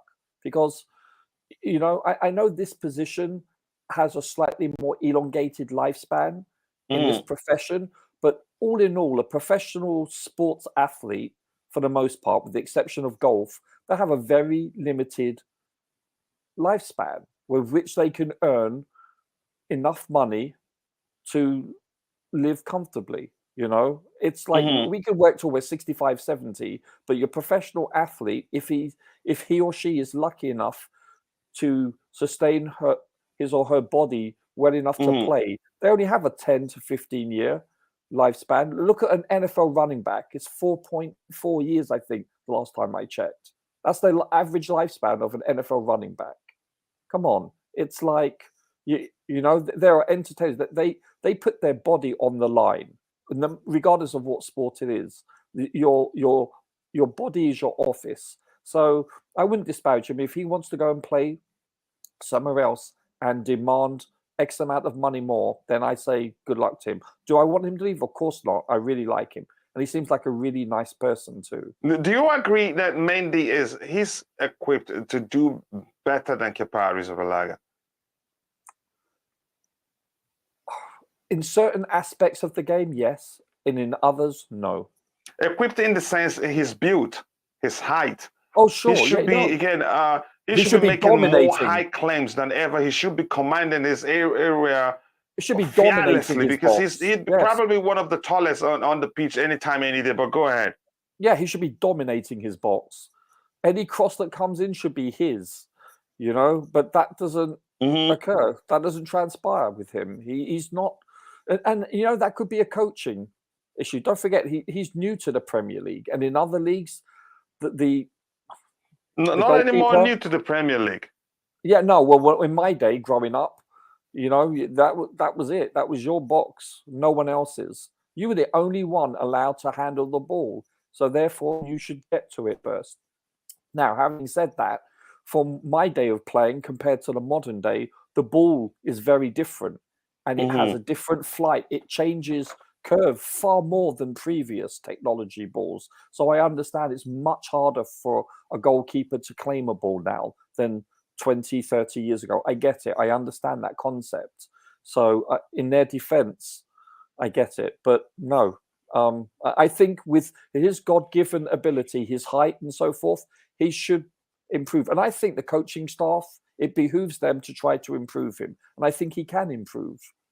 With regards to his feet, that could be a long-term project. He would have to spend hours every day doing nothing but 1 and 2 touches. Simple as that. Hours every day.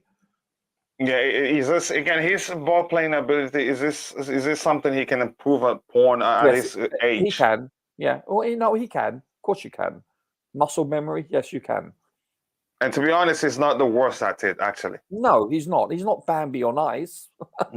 But no, I think he can improve, and I think it behooves our coaching staff to teach him and improve him because he has the potential. You know, you can't teach someone that's 4 or 5 inches shorter and that has a shorter wingspan to go up for a ball and dominate, but you can do that with someone that does have those given attributes. Yeah.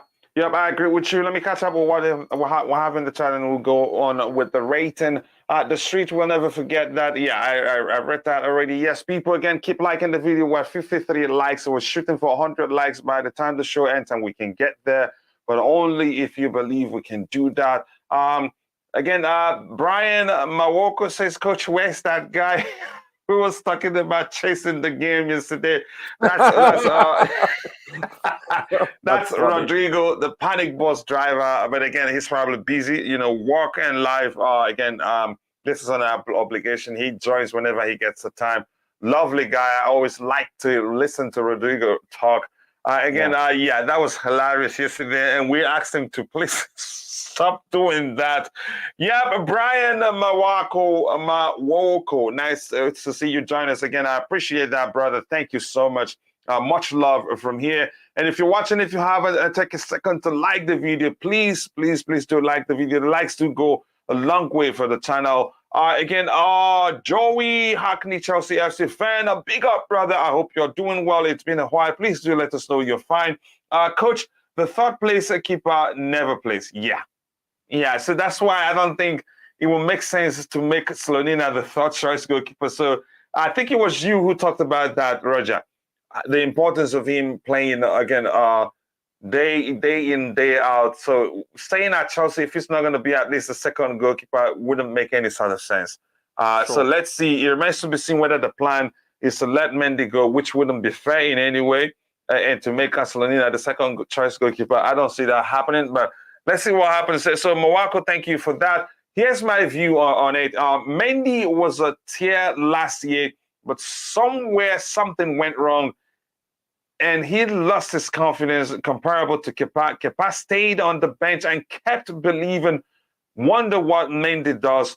I actually thought the arrival of Koulibaly changes quite a lot for Mendy, and that didn't happen, surprisingly, and I'm not sure why. Kepa stayed, yeah, again, Mendy, if he recognizes he has a problem and starts working on it, he may well come back and be the favorite to always got the sticks for us. But that's going to be difficult as long as Kepa keeps performing. And I really do not want us to let Mendy go. If Graham Potter can find a way to even rotate the goalkeepers, I've seen clubs do that, then we're good. Then we have one goalkeeper who is a master at stopping penalties. We have the other, again, you could say a master of, stopping crosses, who beat at the best in high in terms of high claims and all that, again, because he's taller again. But that's, by the way, we move on from that. Mendy has been poor of late again, but we don't know whether he's recovered until he gets to play. Before he got injured, and it took the injury for Thomas Tuchel to drop into the bench. Remind you, Kepa had that price tag that still haunts him. I don't think it still haunts him. Even under Sarri, he didn't shake. I think when he newly arrived at Chelsea, opposition players were trying long-range shots, thinking maybe the price tag was a pressure on him. He actually did well in his start to life at Chelsea was actually brilliant. He was stopping shots on the 98th angle as they were trying to beat him from afar, thinking he was under pressure. I think the issue came down to Frank Lampard's defensive coaching. It was horrible. And Kepa is only a human being. If they get to him, if they were getting at our defenders that easily, yeah, he'd be conceding goals like crazy too. But that's, by the way, again, just for y'all, a big up to you too. I hope you're doing well, Queen of the House. Nice to see you here. Again, thank you so much for finding the time to join the house. Did Mendy contribute to the sacks? No, I don't think so. We don't know. Again, the truth remains, we're talking about adults. I don't think we'd know everything that really transpired behind the scene that may have led to Graham Todd Bowley saying, you know what, that's it, we're done. But that's, by the way, again, people, 55 likes already. Keep liking the video. Let's get it to 100 likes as soon as possible. So let's look at, again, Kepa's numbers here before we get on to the rating proper. Roger, are you with me? So let's pay attention here. Let's see his rating here. He played, 28 years old. He is, I think this will help me to be remembering the ages of this player. For a while, I've been saying Koulibaly is 32, 33, but he's just 31, I think so. Fourth mob rating. Maybe you said you sent me a copy of the spreadsheet, and I'm going to start using it. He played 90 minutes, saves 1. Yep, they didn't get too much a chance on our goal. To go again, face 0.13. Accurate passes 24 out of 27, 89%. That's not bad. Accurate long balls, that's 5 out of 7, 71%. That's not bad, really. Saves in the box 1. Throws is 6. High claims 2, even though he's shot. But you can say those high claims, nobody was close to him. But one of them, I think an AC Milan player was close to him. Recoveries 6, touches 37. That's not a bad performance. So, Roger, your rating of a Kepa Arrizabalaga in this game? I give him a solid 7.5 based on the fact that he had nothing to do. But when he was called upon, he performed flawlessly. Let me ask you this, really, again. Isn't it more difficult for, again, goalkeepers to react appropriately if they're not actively involved in the play? Sure. Like if they're isolated as and the opposition, they, again, don't get the chance to have a go at the goalpost. Isn't it more difficult for them to react appropriately when that opportunity comes? So it sounds like it is, because you hear managers say, but when he was called upon, he did his job. So I want to, as a former goalkeeper, can you explain again that? Because you have a tendency to switch off because you're so relaxed, you're so at ease. You know, you're complacent to a certain extent. You know, and then when called upon, you all of a sudden have to switch on, and when you have to do that, it's usually too late. So that's why, because it's all about reflexes. Especially, so it takes proper concentration to still be part of the game mindset-wise and not tune off because, Yes. And maybe a proper solution, if you're able to play with your foot, you'd still participate mainly. But go ahead. You were saying something. And he does. If you notice, he's a sweeper keeper. If you notice, for the most part, he's always available for a backwards pass. I think when the ball is around the halfway line, he's about the 12-yard line minimum, on the penalty spot around there. Sometimes a little bit forward of that. And that's good. He's fully aware. Back in my day, it was always around the 6-yard line. So yeah, he's very good. His passes were excellent. And his claims, he was never challenged for the most part. Yeah, but he did well considering he had nothing to do. I didn't think he really put a foot wrong. So 7.5 is solid. I would have liked to see him more tested, but in another way, I don't want to see him more tested. It's really not a good thing if he gets tested, like most people are calling. Well, but again, even people, again, I don't know what's wrong with that fan base. We're praying for him to be tested. Like, but I tell you what, though, we came close to conceding. Though we really did with that Giroud header. Yeah, he did well because some goalkeepers fumbled that. No, I'm talking about when they crossed the ball to Giroud. He was unmarked falling. He was between our centre backs, and he had an open goal. He was unmarked. He was free. It was a free header. But my point is, even though Kepa stopped it, the shot again was going to go into the post from the center area of the goalpost, in the center of the goalpost. But some goalkeepers still fumbled that. Sure, yeah. Yeah. Again, but he was confident enough to, do what he did then. Again, but that's by the way. Again, now let's talk about this man here. Just quickly, let me catch up with anything I need to catch up with in the chat here. 55 likes, people. Please keep liking the video and subscribe to the channel if you haven't. Smash the like button, says the queen of the house. Please, please, please keep liking the video. And please, if you have friends who enjoy Chelsea content, tell them about Chelsea Perspective if you're enjoying it. And also tell them about our sister channel, Soccer Perspective, where we talk about all football club, global football, not just Chelsea. As the name implies, Soccer Perspective. It's all about every football in a nation, clubs and all that. We're just looking for more again, hosts to help us, again, reach a wider audience. Yeah, thank you. Keep liking the video and also do subscribe to the channel if you haven't. So let's talk about this man right here. Again, I love him so much. Again, he was just near immaculate yesterday too. Of course. I mean, what else can you say about him? He's, as I said, I really didn't want him to come to our club. I was thinking, why do we need a 36-year-old at the time? I'm like, I want our young players to progress, but time in and time out, he has saved us. He makes the game. It must be very slow. The game must be very slow for him because he reads the game so beautifully, and he exudes style and confidence.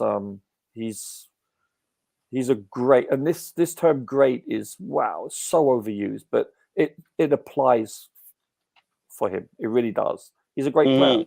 We only have 2 great players on our team, in my opinion. That's Kante and Silva, and he's great. Unfortunately, we would end up losing Kante. Yeah, I know, but I'm just putting him in that echelon. I believe he deserves that. He seldom puts a foot wrong. He makes very little mental errors. It can't be coincidence that he's always in the right place at the right time. It's just throughout his whole career. He's 88 years old. He's so good. The youngsters. The youngsters must be learned. I'm hoping by osmosis that his fellow centre backs learn a lot from him because he has a lot to teach, and he sets the example with his professionalism. In the locker room, etc. I've heard he's a wonderful person, so he's highly respected around the world. He's a good addition to our team, our squad. Yeah, he is. Again, I hope he stays beyond his playing career. He's good Yes. with his feet as well when under pressure. Cannot say the same about Mendy.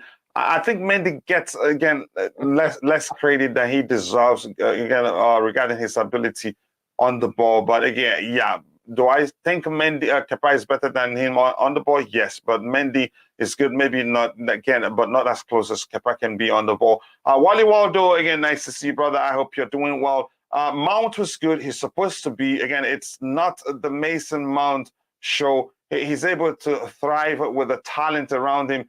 Oh, yes, sure. he's able to thrive too with the talent he has. I get your argument. They're all supposed to be good, but what the reason we're talking about him mainly is again the abuse he gets. That's just the type of abuse that Christian Pulisic gets unnecessarily sometimes.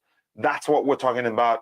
Again, if you're watching, if you haven't, take a second, go check out our sister channel. Be sure to subscribe. Here is the link to the sister channel, Soccer Perspective. Please do subscribe there. Though, again, he said he's 88 years old.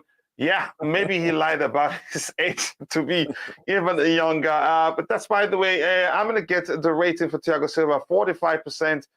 I need a tiebreaker. Okay, 54% thinks he deserves a rating of 8.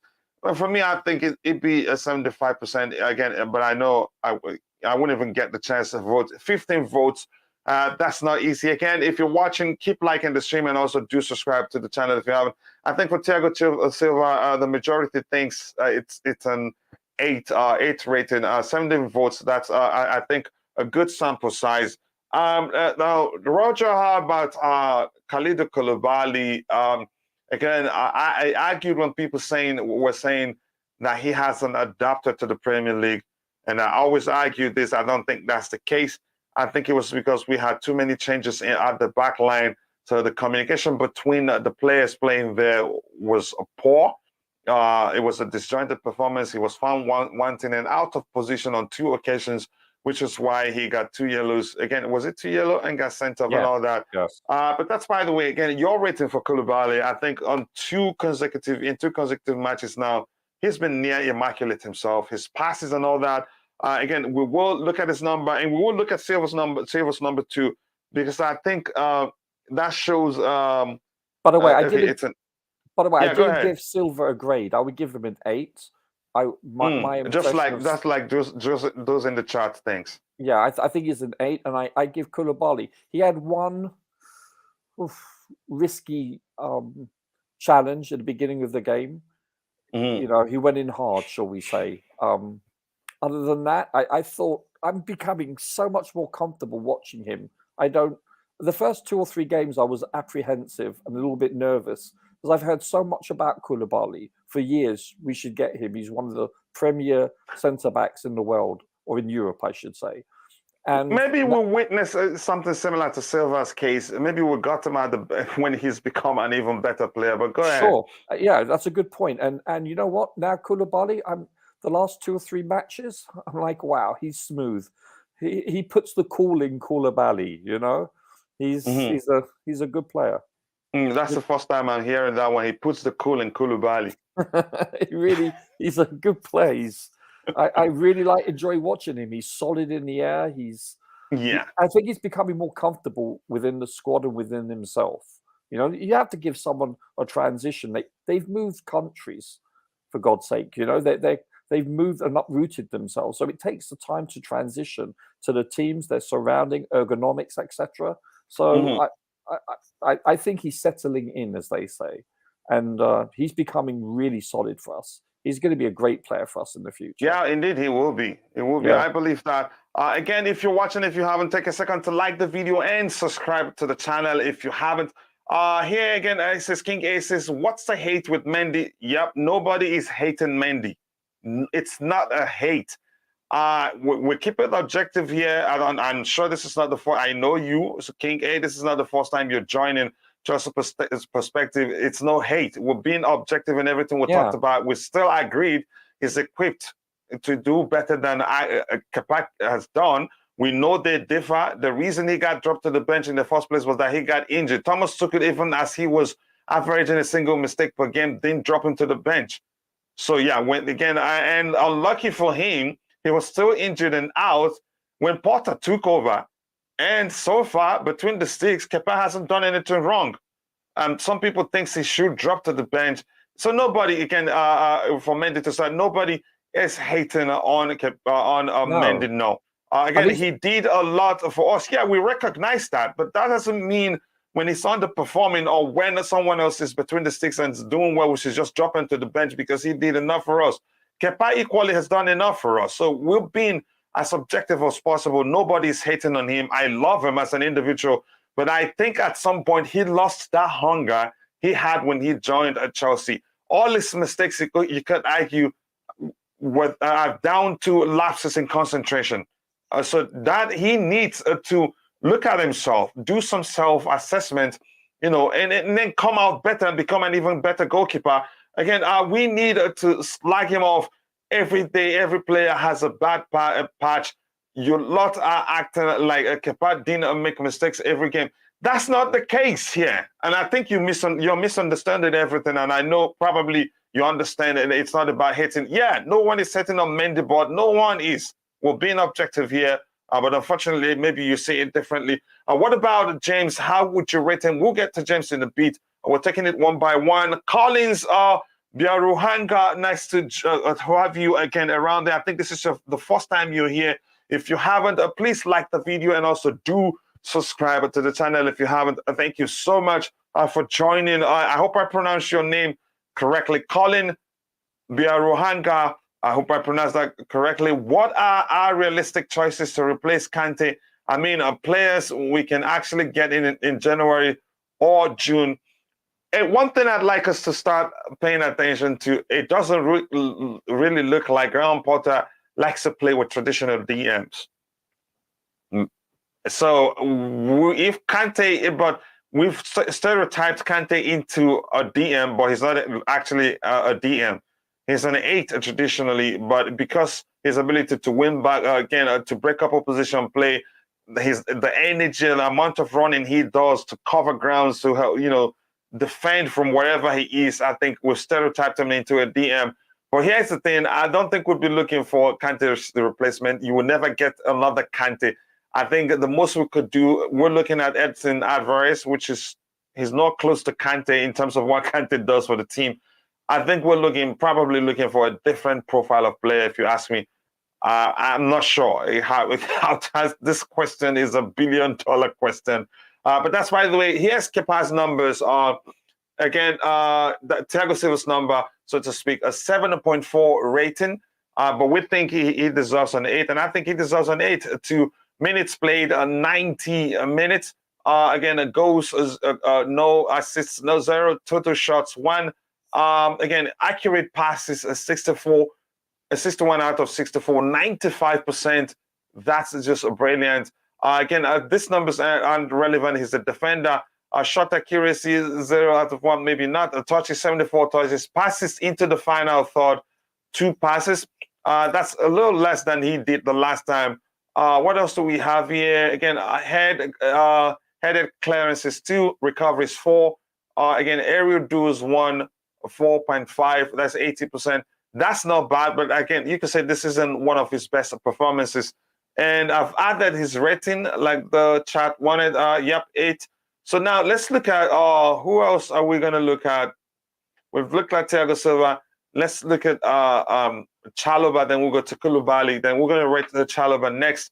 Chalobah, 7.8 minutes played, 90 minutes, total shots 1. Accurate passes, 55. Wow. Yeah, 95%. 2. Chances created, 3. One of them, yeah, he was the one that passed the ball to Mason Mount before he was fouled, and it became we got a penalty. That was a brilliant threaded ball after all. Touches 66, accurate long balls 0, again out of 1 attempt. Tackles 1, and let me see that again. Tackles 1 out of 1, 100%. Clearances 3, headers clearances 3. Again, recoveries 6. Dribbled pass 1 time. Again, ground duels 1 out of 3. That's a bit poor. Aerial duels 1, 3 out of 4. That's you could say near excellent. So what do you think about Chalobah's performance yesterday, Roger? I saw him make 1 error. Other than that, I thought he was very solid indeed. But if you notice, last year he made a couple of errors where he would try to header a ball waist high, and it seems to be his Achilles heel, because he tried the same thing again yesterday and it got him in trouble. However, he did get up and recover and help Koulibaly reduce the threat with Leao. But that seems to be, he needs to eradicate that from his game, that same move time and time again, where he basically is heading a ball between the knee height to his stomach height.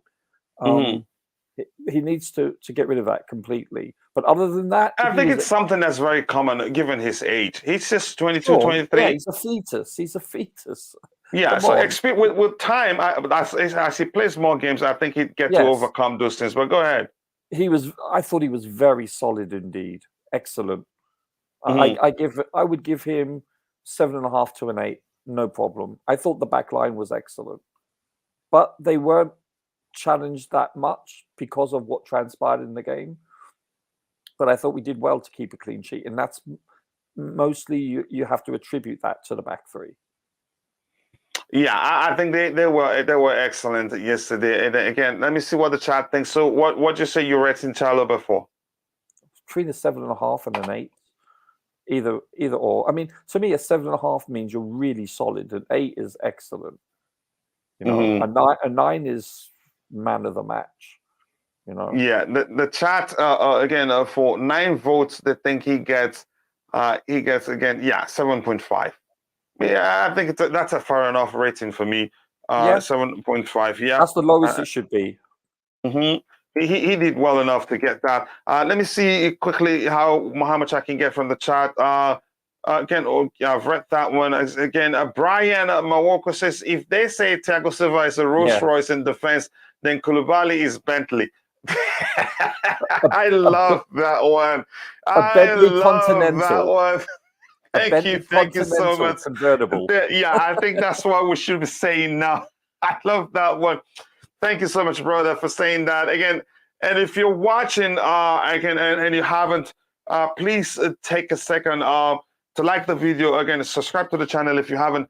Also, please again share, tell people, other people that you know about a Chelsea perspective, so that they can join us and enjoy the show with us. So thank you very much. Again, we're 63 likes. We can reach. Yeah, I still strongly believe that we can actually reach 100 likes by the time the show ends. So please like the video if you haven't, and also do subscribe to the channel if you haven't. Roger, sorry, were you saying something? No, I was saying, yeah, he's a Bentley Continental convertible. Yeah. Colin says, yes, you have. Okay, thank you very much, brother. Thank you for confirming that I pronounced your name correctly. Mendy deserves to be benched. Again, his levels are dropped drastically. So it's not hate. Yeah, and everybody saw that. But it's just that Thomas Tuchel maybe did it so late and didn't help him. Because as I've talked about here, as a human being, I think what happened then, he'd probably take things for granted and feel like he's undroppable. Had he been dropped again a few times after such mistakes, I think he'd probably become an even better goalkeeper. It's as simple as that. At the end of last season, and he carried it into the new season. Yup, with horrendous mistakes. Kepa has been good. Again, he deserves to keep his place. Again, Mendy will get his chance again, and I hope he takes it. Emmanuel Daniel Harris, nice to see you. Thank you very much. Usman Ishak, coach, I can now see why Pep keep a bench installing. keep bench installing. The guy is his passenger in the attacking area. I think we'll yeah.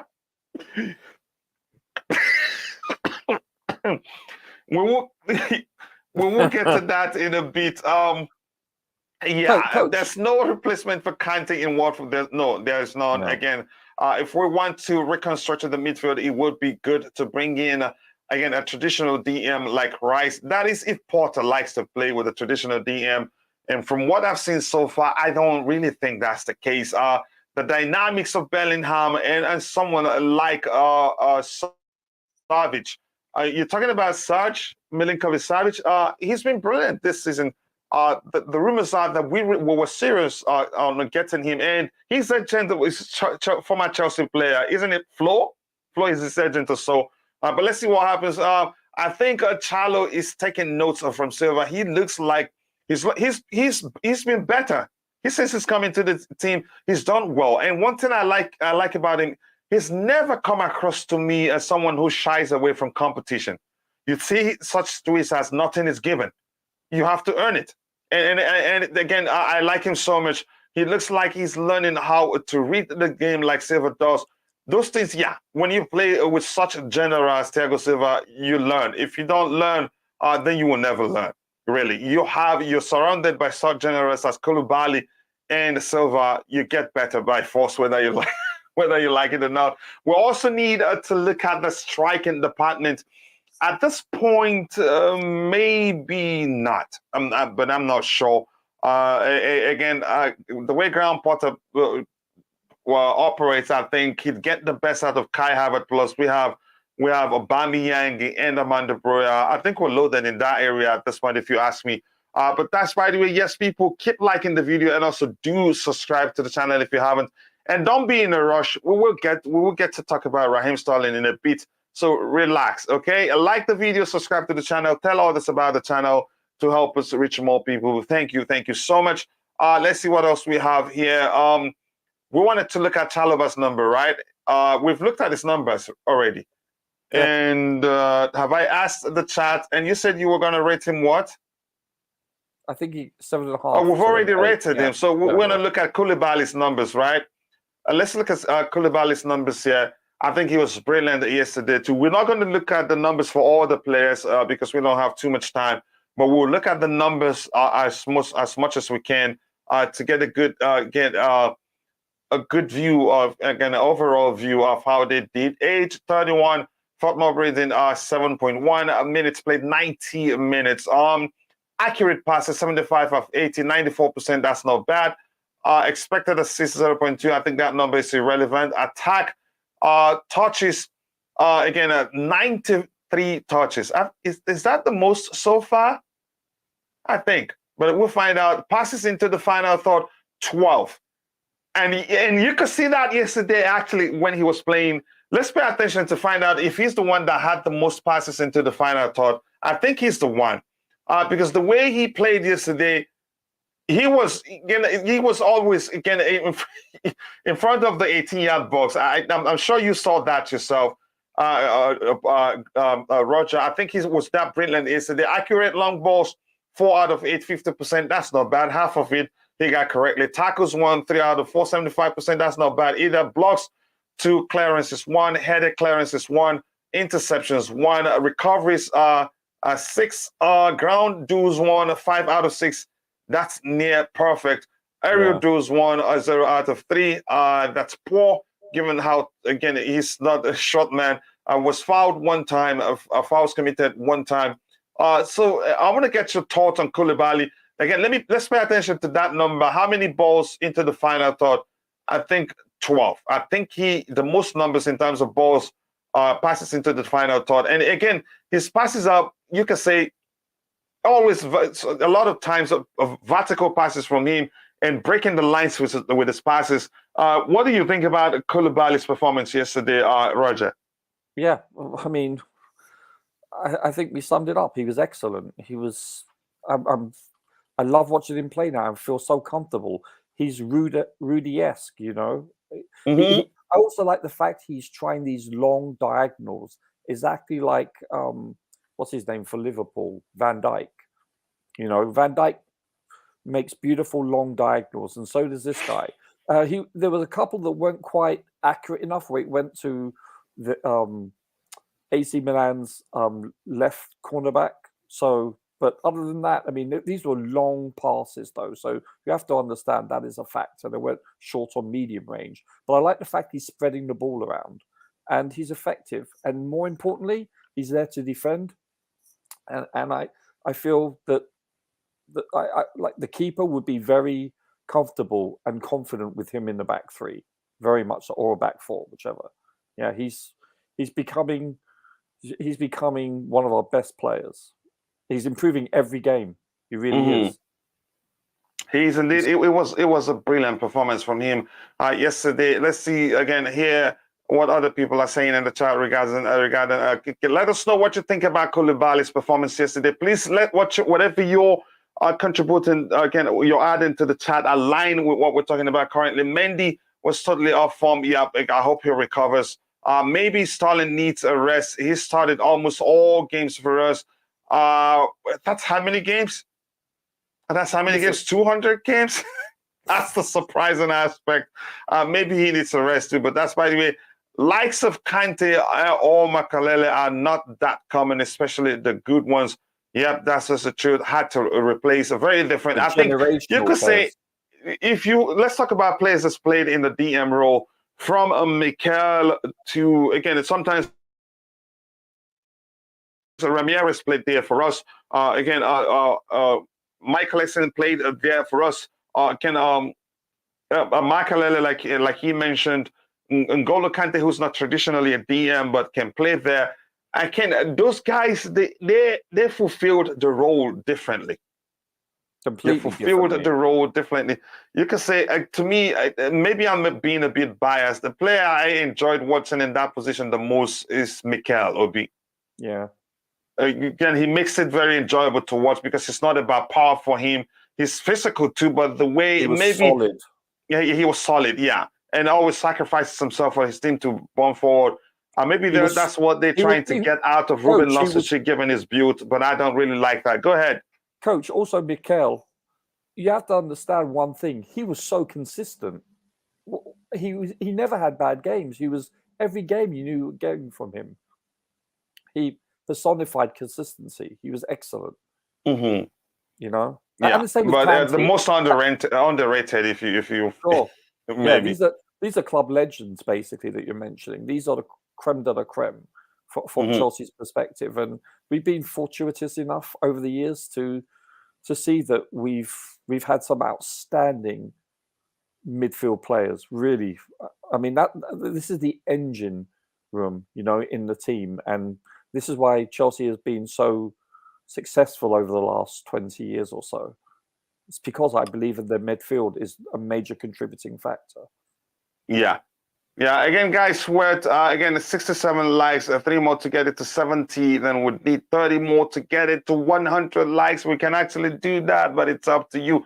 So keep liking the video. Good morning, my Chelsea family. Jampot Entertainment, big up brother. I hope you're doing it well. Kachila, I told you Reece James shouldn't have started that match. Have you guys heard again how long he will be out? I haven't, nothing. But here's the thing: if he wasn't on the pitch, that's a chance we would not have been able to stop Leao. Chances are, again, you could argue that by the time again Cesar Spilicueta came onto the pitch, Leao already got tired. So yeah, I wouldn't be worried that much. I think he'd be back soon. If you heard anything, let us know. Mount was the man of the match.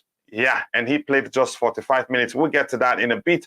Kepa made us so many confident passes under pressure yesterday. Again, that if it was Mendy, he would trip or believe his Johan Cruyff. I wouldn't go to that extent. I think Mendy's issue is a confidence issue. And like I said, I think most people don't give him enough credit given how good his ability on the ball, actually. But yeah, but he's been poor of late, but probably may have recovered. We don't know until we see that. Again, we stopped Madrid breaking the bank for him. Okay, let's see again. Come on, guys. Yes, hit the like button and subscribe to the channel if you haven't. 68 likes. Let's get it to 100 as soon as possible. Koulibaly is catching up. I think it's there already, but I'd rather see him centrally than on the left. Kachila, I heard that Kante said he would accept the 2+1 year contract from Chelsea. Again, your source, I want to know. I want to know, again, where you got that information from. I haven't seen anything myself. Again, but that's, by the way. Now, let's see what else we have. We've seen Koulibaly's numbers, right? Chalobah's numbers. I want to see Ventura number. Again, I don't want to see his number. I think he didn't do much going forward. He wasted the ball so many times. Defensively, you could say he did an okay job. But yeah, attacking wise, Roger, your thoughts on what's his name? Chilwell's performance. Go ahead. Sure. So I just want to quickly mention something. You could tell Koulibaly was getting really confident in the second half. He made 2 consecutive Cruyff moves Did you notice that? I loved it. Yeah. Yeah, it was like he's so good with his feet, with both feet, by the way. So I just thought I should mention that. Both feet indeed. Yeah. Yeah, those two Cruyff moves he made, one on top of the other, that was beautiful. I haven't seen that in a long while. So anyway, wow. So first of all, Chilwell, defensively, he was pretty solid. He gave away so many. Well, I shouldn't say so many. A couple of passes that he had no one. He was poor in his passing. Listen, if you cut me, I bleed. You're human, right? I get it. Everyone has an off day, but he wasn't solid. And his the first volley he tried was, okay, you can't really criticize for him. No, the rugby union will be proud of that. Yeah, exactly. Rugby league, even. But you get some great players that would miscue that, so that's not a problem. But the second shot, he had no one around him, and he basically scuffed it, and he was way off on the ground to the right. His shooting was poor. What he did going forward, he played some balls down the channel to Aubameyang, which was good. He was open in that regard, but on the whole, I thought he had a poor game. Out of the players that we had, I thought he was probably the poorest player we had on the team, to be honest with you. He was. I think his performance over Raheem Sterling's performance. I have to be honest. It was. Yeah, that's true. I forgot about him. As far as I think he was. Yeah, that's true. It's neck and neck, okay? It's neck and neck. They were both subpar. But yeah, I forgot about Sterling. How could I forget about? You can say defensively he got the job done, but he wasted a lot of balls. Yeah, he wasn't. He was subpar. Let's put it at that. I would give him he was 6.5. 6 to 6.5 is what I'd give him. Yeah. Again, I've read that one. Let's see again. We can analyze and rate how we want. Again, the whole thing comes down to what the people in the chat think. They overrule everything. They're like the Supreme Court. Yeah, when it gets to them. SCOTUS. SCOTUS. Yeah. Mm-hmm. So, SCOTUS, indeed. Yeah, we know that story. But that's by the way you were saying something. So, Coach, I joined the panel like 45 minutes late. Did you chaps talk about the referee? Oh, he was awful. Especially the first 15 to 20 minutes. Yeah, so if I could just give my 3 cents, 2 cents plus 50% inflation. I thought he started the game off so poorly. It's like he was given yellow cards for nothing. When I say nothing, that were borderline. He didn't let the game flow several times. I think in the second half, he let the game flow more so than in the first half, because there were chances where we had fouled them, etc. And there was no Chelsea player around. Instead of letting their AC Milan player have the ball and carry on, he blew the whistle right then and there and pointed to make a free kick. It was needless. I thought he was petulant in that regard. He wanted to show who's boss. And by the way, I think BT had or was it Sports Talker saying that he's actually a World Cup referee. He's actually going to the World Cup, which is shocking. He gave 9 yellows and 1 red, and I counted 4 of those cards. 40% of those cards they shouldn't have been yellows. To be honest with you. That's the truth, really. I thought he ruined the game. Go ahead. Sorry. And as for the penalty, at first I didn't think it was, but if you go by the letter of the law, I guess it is a penalty. And I guess due to the fact he is the last man there, the double jeopardy doesn't come into it because he didn't play the ball. So I understand the reasons why he gave that, but it's hard for me to criticize, because when it's happening real time, it's so hard to judge. So it's really hard for me to critique a referee because they can interpret things very differently. But I think if you had 10 other referees, world-class referees refereeing that game, there wouldn't be 10 cards handed out. And there may not even have been a penalty given. You don't know, because it's open to interpretation. So, but I think at least 30 to 40 to maybe 50% of those cards wouldn't have been handed out. I thought he handled the game very poorly.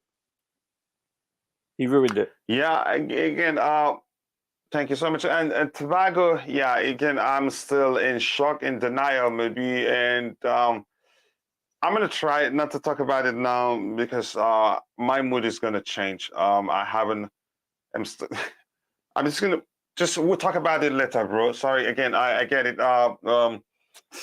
It broke my heart really. Like the stream, everyone, and subscribe to the channel if you haven't. And Tobago, you just did me something. I hope I'm going to be able to coordinate still, but I think I will. I'll be strong. Again, if you haven't, please keep liking the video. We've reached 70 likes. Let's try to get it to 100 likes as soon as possible. Just 30 more likes, and we can get it there, people. Keep liking the stream. Again, tell other people about the channel so that, again, we can grow together. Kimso said 15,000 by the end of the year, and I know it's possible. Yes, people, again, not well. Again, I haven't recovered fully, but please just change. Let's talk about it a bit so that I'm going to be able to finish this show, please. Again, we will do a live event for her on her behalf, but the family has said they don't want anything too much. It has to be mild. I don't know how else to keep it mild. If you're talking about street beer, plus I'll make a video. I'll share it with the family first. If they approve of it, then I can release it. She deserves all the respect. But please change the topic a bit so that I'm able, so that I can host the show again with being present-minded. Again, thank you guys. 72 likes, 28 more to get it to 100. If you haven't, please take a second to like the video and subscribe to the channel if you haven't. Obi Mikel was one of my favorite players. If there was a simple pass to make, he always made it, and it was always backward, and he would screen that back a four, and we won't concede. That's the thing. But again, most people don't see it from the perspective you just presented now. Some hated him. Again, they didn't realize what the job he was doing for us, and until he wasn't there. Reece was needed yesterday. Yeah, definitely. Without him, it would have been worse. Again, people, please keep liking the stream. 27 more to get it to 100. I know we can do that. Please, let's not disappoint. Let's get it to 100 again today. We've done it just once since the transfer window shut. Again, please like and subscribe. Chile, it says 6 and 6.5. Choose one. Choose one, Tobago. Whether you go going or for some reason a banner chooses to play backwards so many times and reluctant to put in the cross into the box. I was screaming on the computer screen during the watch along show because that's unbelievable. Again, I don't know why. Even when there's space, exactly. Maybe he hasn't recovered fully. That's what I don't know if that's the issue. I know he can do always better been the case. that. He's always been like that. He's always been like that. Yeah. Then we have a serious problem at hand. Actually, to be honest with you, I was shocked we purchased him. And we purchased him for 50 million, I believe, which was, you know, I remember when my grandfather, show my age here, when, what's his name? I'm trying to think of his name. Trevor Francis was bought for £1 million in 1979. My grandfather said no one is worth £1 million. Well, now you get bench players that are worth 5-10 million. He's not worth 50. He's a good player, but he's overhyped. How about the English tax? Yeah, that's it. That's the only reason. I'm English, and I can admit it. You know, this is it. He's a good player, and he was better before the injury, obviously. But he does pass back a lot. This is his tendency. But then again, you know, I'm trying to think who was the Spaniard who I really like. He's gone to, is it Barcelona? I forgot his name. What position? Left, same position. I've got a brain fart. Sorry, I forgot his name. You know, the left-footed chap. Yeah, I'm trying to remember. He was really slow, but he's excellent. He's so technically gifted. He crossed the ball far more and far better. You know, the only disappointing factor about him was the fact that he had no speed and he was a bit clumsy defensively. Oh, are you talking about Alonso? Somebody in the chat said Alonso. Yeah, exactly. Alonso. Oh, yeah. What he lacks in speed, he makes up for his finishing ability, technical ability. Yeah, he was very technical. Yeah. You know, when I last went to a Chelsea game, he was playing right in front of me, and I was just. And by the way, it was somebody in the chat that said it in my update screen. It was Mr. Polito Way. Go ahead. What? Mr. What? No, somebody that said Alonso. I wasn't sure who you were talking. And somebody in the chat said sorry. Alonso. Yeah. So I would marvel at how technical he is. You know, he's played for Real Madrid. His father did, and his grandfather did. So you can tell it's got a long line of Players, gifted genes. footballers. Exactly. But he's not in the same ilk. He's nowhere near as technical as Alonso. Nowhere near. You know? I respectfully, again, Chilwell, I think is a good player, but I knew it was going to be difficult for him, to come back the same after that long-time injury. But that's, by the way, let me try and catch up with the chat and come back. We can continue with the rating process. Again, I need Portis WhatsApp to be able to message him when I sense injury. Hit me up and I'll give it to you. Chelsea boy, did I miss anything? Okay, Chelsea boy, again, the ref realized he just had to finish the game. How he started that, that's all I was left to believe. Maybe that's the case. Again, as much as we played well, yes, we played well. We won. That was an ugly game. It was a dirty game, to say the least. It was feisty, not necessarily feisty, actually. Milan, I think they had lost it, especially after the card. I think maybe the game plan was to startle us with their physical play. Sure. Because even before Tomori's card, the game was really, really dirty. It was. Yeah, it was a dirty game all through. Unnecessary fouls from both teams. I hated it. It was contentious. You could say it all came down to it being a tactical battle, because I suspected, again, I told my friend, how about Kilpin, again, if both managers, if it became a tactical battle, it would be ugly to watch. And Ken, you could say that was what it was. Yeah, Coach, go ahead. It was contentious. It was. It was. And so I think they tried to intimidate Chelsea physically, and they wanted what we would call in England, stick the boot in. And I think Chelsea responded likewise. You know, because this is their DNA. They play in the Premier League. You know, so they're quite used to it. But having said that, I think, quote unquote, a normal ref, unquote, would definitely have let the game flow more. Not to the point where it get out of hand, but, you know, he may have pulled both captains aside and said, you need to tell your teams to chill out, otherwise I'll start distributing cards. That would have been the fair way to go. But this chap, from blowing the whistle, he lost control of the game, and he wanted to put his mark on the game, and it backfired. It really did. Maybe he overdid it, and again, as things continue again towards the trajectory that he started, he wasn't able to control it properly. But yes, again, he was awful. Once you set that tone, you have to be consistent, and that's where it backfired on him. Like during the penalty, just before the penalty, Mount and Giroud were like having words and pushing each other. They know each other. They play for the same team. But in the referee's mind, he decided to give them both yellow cards, which was ridiculous. It wasn't warranted. You know, it ruins the game. Yeah, let me catch up with the chat. We'll come back. We'll continue with the rating. Again, I've read that one, and then the beautiful game joins the house. And he says the ref works part-time for Moonpeak. Moonpeak, I think, is an internet company, isn't it? Remind me. Yeah, that's hilarious. Again, it was an awful performance from him. If you haven't, just 24 more likes to get it to 100 likes. Please take a second to like the video and subscribe to the channel if you haven't. Thank you for joining the game, the beautiful game, brother. I appreciate you. Much love from here. The referee wanted to be the star of the show. Yeah, maybe that's the case. I was so upset about Chile, again, a while back. Again, too many unnecessary. Again, I think he was, attacking-wise, he was shocking. But the truth is, again, he did the job defensively. You could argue that. Again, God saved those teams is refereeing in the World Cup. I think he's probably take notes of where he didn't do well. Even I got a card from him last Christmas. That's funny. Oh my God! It was a penalty indeed. But subconsciously, my Nigerian side got me being biased, saying it wasn't one, even though I wanted the penalty.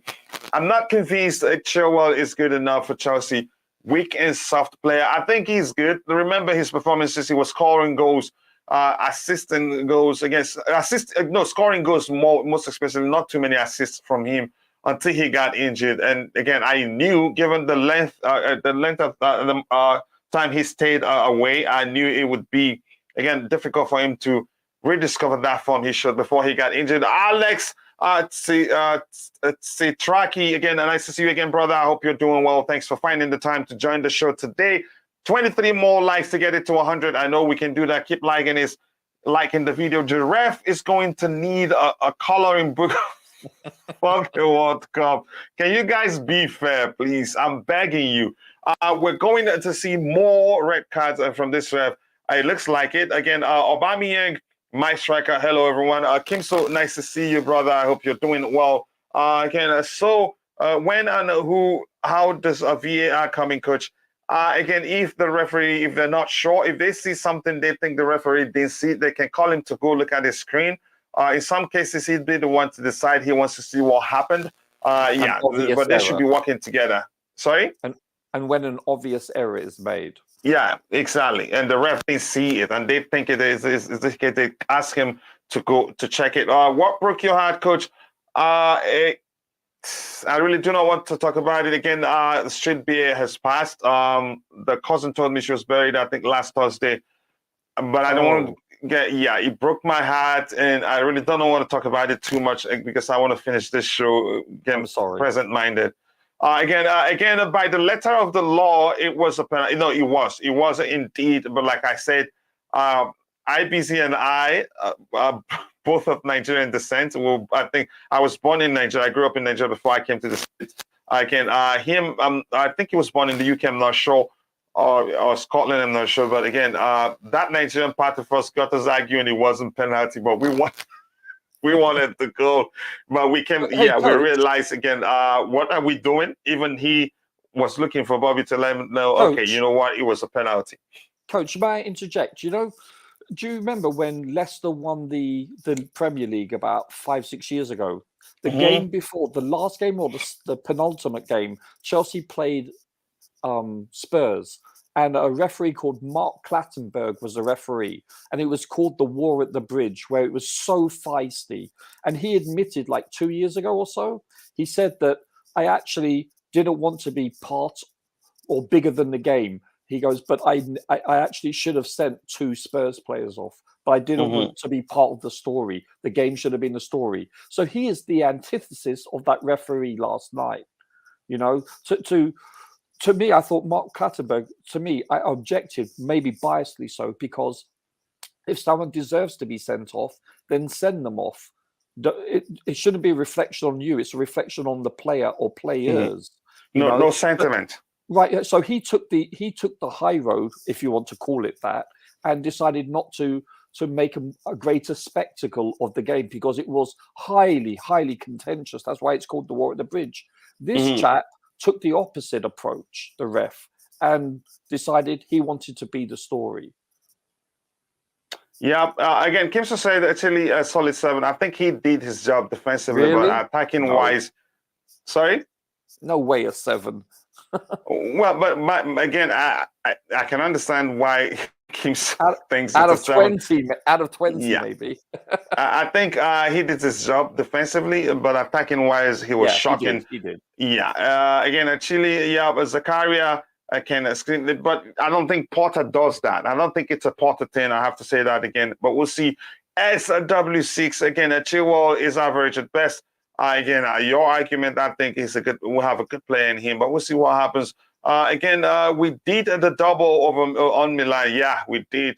Again, I didn't. The second, again, plus you were the one that reminded us of how again, we haven't won a game in Italy since 2003, and that I got scared, really. Simply unbelievable. It says Alonso, yes, again, when you were thinking about it, but again, yeah, it was Alonso that Roger wanted to say. Jorginho was superb yesterday. Yep, that's 2 games in a row. Absolutely class. He was brilliant. But Chile was good before he got injured. He and Reece were incredible. Yep, on the flanks. That's the truth. I think maybe he'd still reach that level again, but we'll see. Let me see anything else. Alonso plays. Yeah, I think Roger knows. He called him a Barcelona player actually. If J5 had pace, he would be world class. He doesn't really need pace. All he needs to do again, Modric, for instance, Modric doesn't have pace. All you have to do is find a way to accommodate the player, find a way to to mask his deficiency, and he still do wonders for you. I cannot understand how any injury can stop you passing the ball.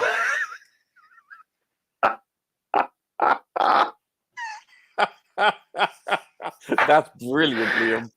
Yeah, but I did not expect this to come from Liam Lane, seriously. That's bloody funny.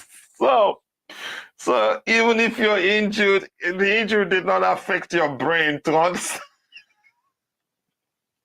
understand you should pass the ball forward if you can pass it backwards.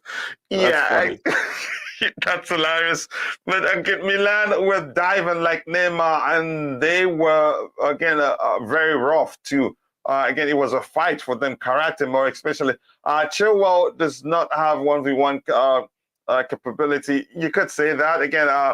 It was dirty. I agree, and that's why he was giving cards to calm it down a bit. I think he done the right thing to the ref to a certain measure, yes, but you'd still argue that he overdid it. I can't stop laughing now with that.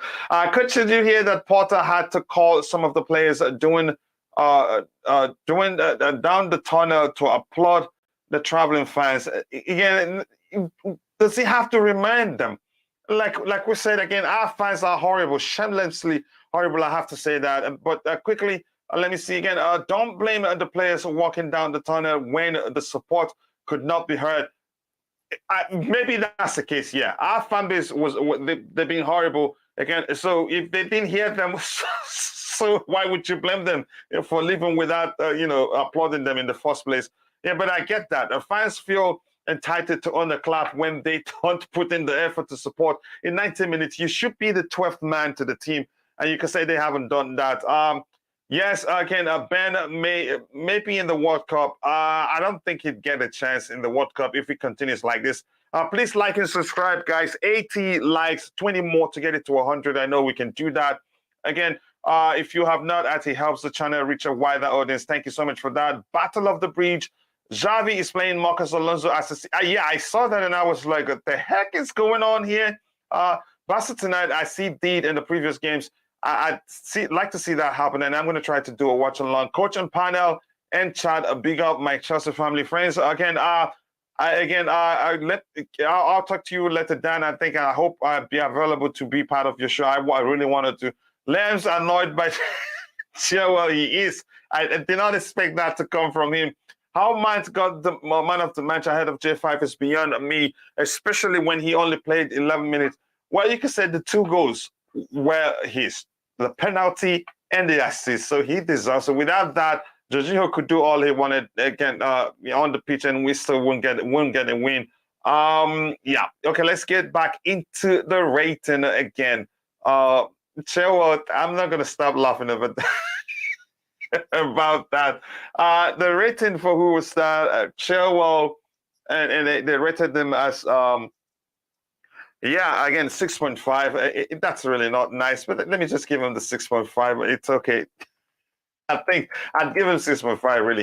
That's not a poor rating. He got the job done defensively, but attacking-wise, he was shocking. So let's look at the numbers of Reece James here, and then we'll come back to the chat again. Reece on the right-hand side, I think he had a good game, even though he didn't play full-time. Age 22, again, rating is 7.2. Minutes played, 62 minutes. Total shots, 1. Accurate passes, 29 of 32, 91%. That's not bad. Chances created, 1. Expected goals, 0.05. Expected assists, 0.19, because he had some balls into the box too. Shot accuracy, 0 out of 1. Touches, 47 touches. Successful dribbles, 0. Oh my goodness, 0 out of 1. Yep, again, passes into the final third, 4. So far, Roger, I hope you're paying attention. Koulibaly, he has 12 passes into the final third, right? Yeah. So nobody has measured him so far. Accurate crosses 0 out of 3. Yeah, he's shocking yesterday. His crosses yesterday were shocking. Accurate long balls 4 out of 5. But defensively, I think he was good enough to stop Leao and Phil Hernandez. Tackles 1, 2 out of 2, 100%. Recovery 6. Ground duels 1, 3 out of 7. That's a bit poor, but still good enough. Aerial duels 1. Surprisingly, he's not the tallest. 100%. That's fine. Was fouled 1 time. Fouls committed 3 times. I think he did it good in his job. It wasn't the best of his games. And again, while you're watching, I want to do something quickly. I'm using a FOTMob, the browser version, so you can download it in your app. They're not paying me anything, but because these people did this, the job, the coding and everything for this to be as seamless as it is right now. If you haven't, go and download FOTMob. You can get it on Android products, Huawei products, and Apple products. A brilliant app, real-time notifications on match events, goals, and they cover football worldwide. Just quickly, I'm going to show you again a lot of things here. Again, just quickly, you see Apple, you can get it on Apple products, you can get it on Android products and Huawei products. So please go check it out. It's only fair that I give them credit for this so that maybe I can help them get more users for using the browser version of their work. So again, I don't know if they're paying attention, but thank you to them. Like I said, only fair that I give them credit. So, but that's, by the way, we've looked at Reece James's numbers. So let me see what the chart thinks. I think he got the job done. You could say that's not one of his best games. But Roger, your thought? Yeah, I thought he looked very solid. When you consider who he's up against, you know, if he never played and we had Aspie there, I would be more worried. But I think he gives a level of assurance. He brings his physicality. If you look when he's walking off, he looks like a rugby player from the shoulders. He's a big boy. He's solid. He's very solid. He's fast. He brings defensive and offensive attributes at both very high levels. You know, ask any Liverpool fan. They would give their firstborn for Trent Alexander to have his defensive attributes. You know, I actually thought he played better than his statistics were led to believe. I perceived him to have a very solid game. Unfortunately, he hyperextended his knee, and it looked. I mean, unfortunately, they kept on playing the replay over and over again, and it's hard to watch. I thought he was excellent. Look, his penetrating pass, you know, was excellent. That created the penalty. That was. Was it Reece James or was it Chalobah? Well, I thought that was James, but I could be wrong. No, who was, again? If you're in the chat, I think I actually thought it was. Did I think it was Koulibaly? Who did I think it was? Who was the person that the pass that was made into the box that led to the penalty? I could have sworn. Yeah, was it? I think it was Chalobah. I could be wrong. I thought it was James. Sorry. Who, again, if you're in the chat, whose pass was it that, again, that Tomori and Mason Mount fought for that led to the penalty? Oh, Reece James. Okay, go ahead. Yeah, it was. It was a. This is what I was saying before. Him and Mount. Okay, they're quite fortuitous in the fact that they've been playing since they were young boys together, so they have that chemistry, and it shows. You know, it's quite apparent. I thought he's solid. I thought he played better than his statistics showed, in my opinion. And I've watched the game twice. You know, but eye tests usually don't tell you everything. No, that's true. That's true. You know, and some of those challenges, it's like, I don't know how they interpret it. It's like time of possession. I still bewildered by that sometimes. But yeah, I thought he was one of our better players by far. I would give him an 8. I really would. I think he deserves an 8. Even though, what minute did he come off the pitch? It was the 70th or so. It was second half, wasn't it? I'm trying to think. Yeah, let me look at that for you. James, a 62nd minute. Wow, is it that early? Okay, so yeah, that when you early, yeah. consider he played 2/3 of a game, those stats aren't bad. I mean, I know Koulibaly had 12, but you have to understand from the position he's playing, they're down a man, and he has more license to pass. But those are still amazing statistics by Koulibaly.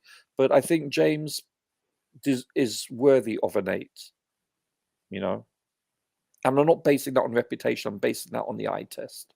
Mm-hmm. So that's how I would rate him. Mm-hmm. Just give me 1 second. He's becoming a go-to player. He's becoming so He is. important that when you're looking at the team sheet, he's got to be one of the top 2 or 3 players that you write down who's to start. Yeah, he is.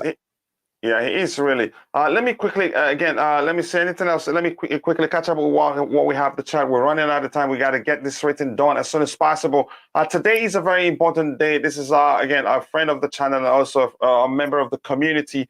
Lawler saying again, perhaps the most important in recent years for Barcelona. Proud to be a coup. I don't know how you pronounce that. Visa. Barca. Again, I hope you win that one to make it again to have a chance to make it to the next stage. Hi, Coach. Hi to you too. I hope you're doing well. Thanks for finding the time to join. Just down. Yes, guys, please hit the like button and the channel for my brother, Coach. Thank you very much for saying that. And again, do go check out his own YouTube channel to share the link to your channel whenever you get a chance. Sorry, I'm very nervous. I understand that. Again, it's only natural. I was nervous, a bit nervous yesterday too. Thanks, Lam. Thanks so much. I hope you get a win today. Anything else? I'm going to come back. Let's continue with the rating. I can't read everything as there are so many contributions in the chat. Okay, let's see whose rating is this. This was Reece James, a 7.5, 6.70, 7.5 rating. Okay, let's give him a 7.5. Roger, let's talk about Kovacic before we go to Jorginho.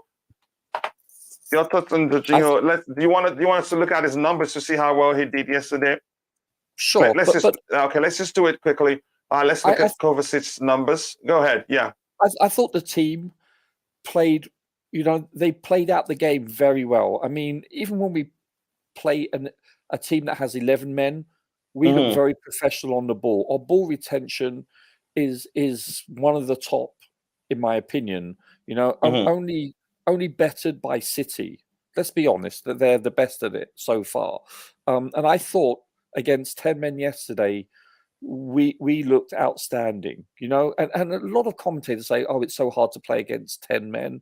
I get it, but you know what? I thought we were teasing them. We just moved the ball around. We moved the ball fast, and it showed. It looked like we actually had 2 extra men. So I thought we did well. Yeah, I think we did well in the midfield area. Yes.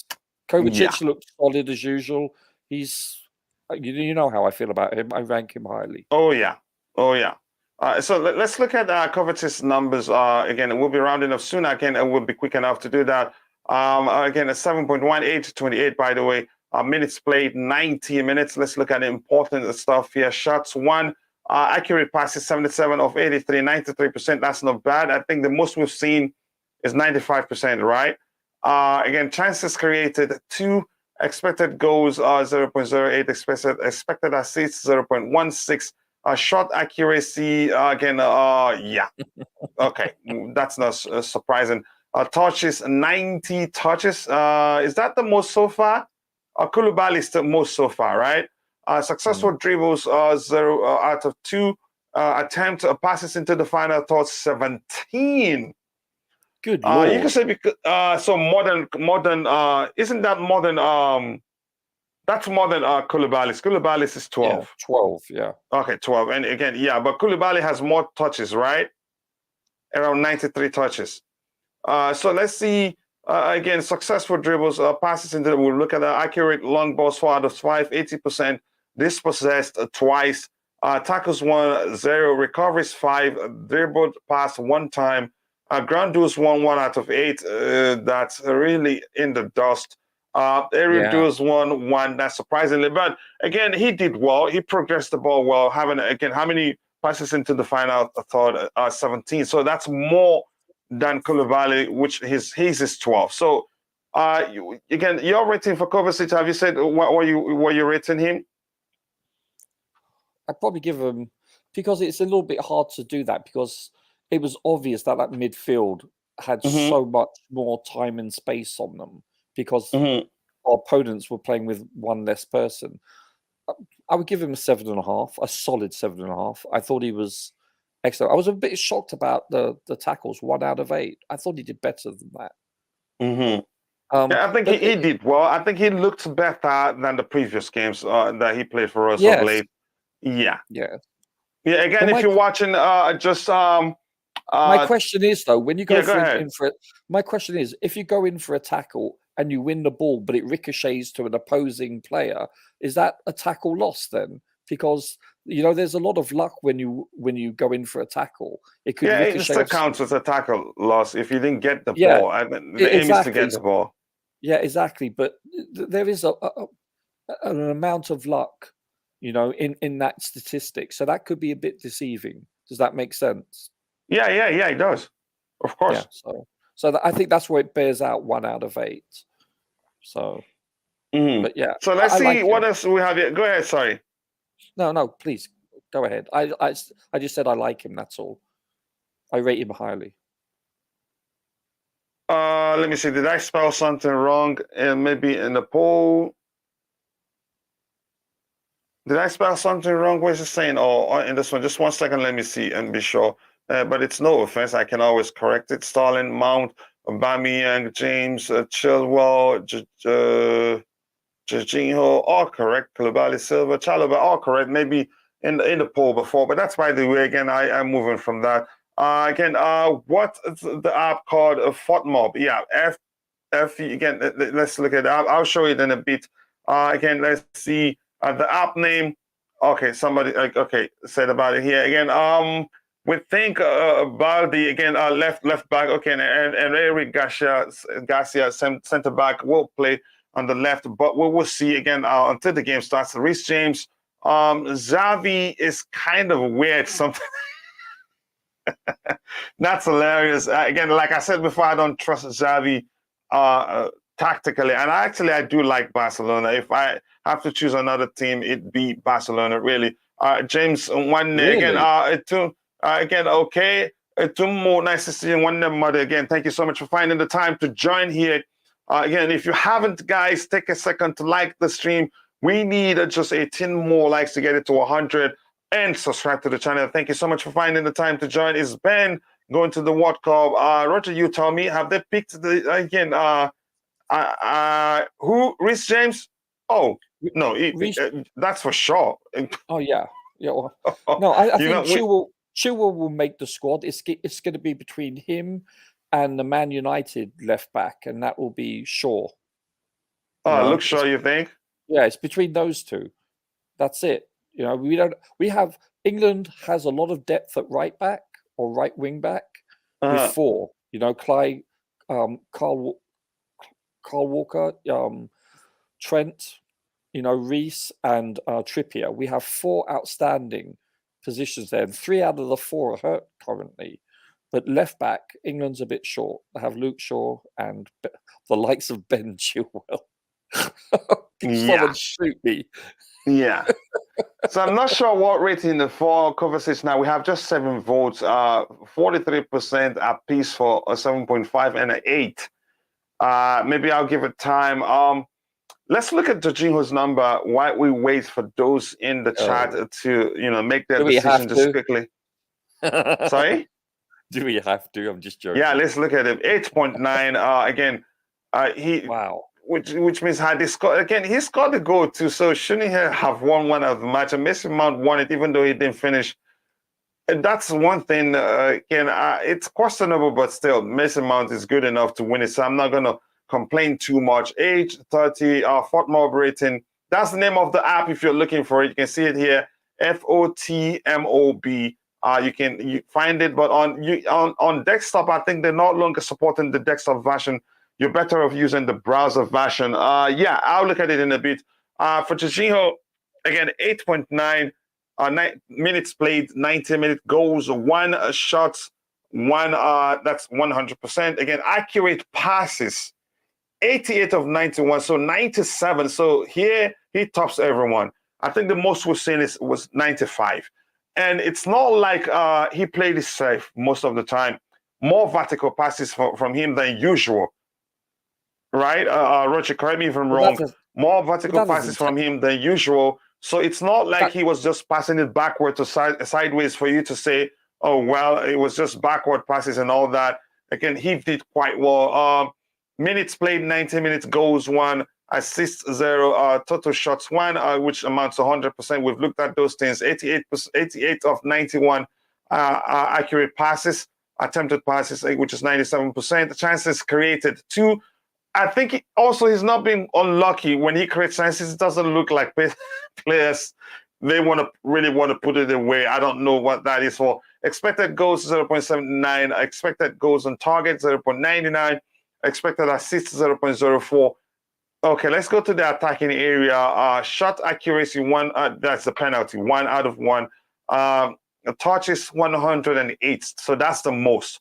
He had more touches than Koulibaly, right? Yes. Successful dribbles 1 out of 2. Again, 50%, which is fine. Passes into the final third 12. Who had 17? That was Kovacic. Kovacic. So Kovacic is the guy with the most balls into the final third. But yeah, that's understandable because he's a hybrid of 6 and 8, always bumping forward than Jorginho does. So that's understandable. Accurate long balls 2 over 2. Tackles 1 out of 2, 50%. Clearances 2. Interceptions 3. That's high for Jorginho, honestly. Recoveries 7. Ground duels 1, 5 out of 7. That's not bad. Aerial duels 1. Yeah, I'm not surprised. 0 out of 2 attempts. Was fouled twice. Fouls committed. Again, it was a brilliant night for the 30-year-old, honestly, and I give him credit. Seriously. No, I understand. But you know what? So if it takes us to get him to perform that high, we have to be playing against 10 men, basically. Mm-hmm. I'm just joking. On the day, Jorginho was brilliant, really. Yeah, he played one of his best games for a long time. But then you have to take into consideration, just like all the other players, that I don't want us to have a false sense of security. You know, we played a weak Wolves. We played a depleted AC Milan at the Bridge that was playing Juve in a few days' time, you know, where we got to play Wolves. We weren't playing City or Liverpool. That's a big difference. They weren't looking, they were looking ahead when we played them at the Bridge. And then we played them yesterday in the San Siro. Or what was it, the 17th or 18th minute, they were down to 10 men.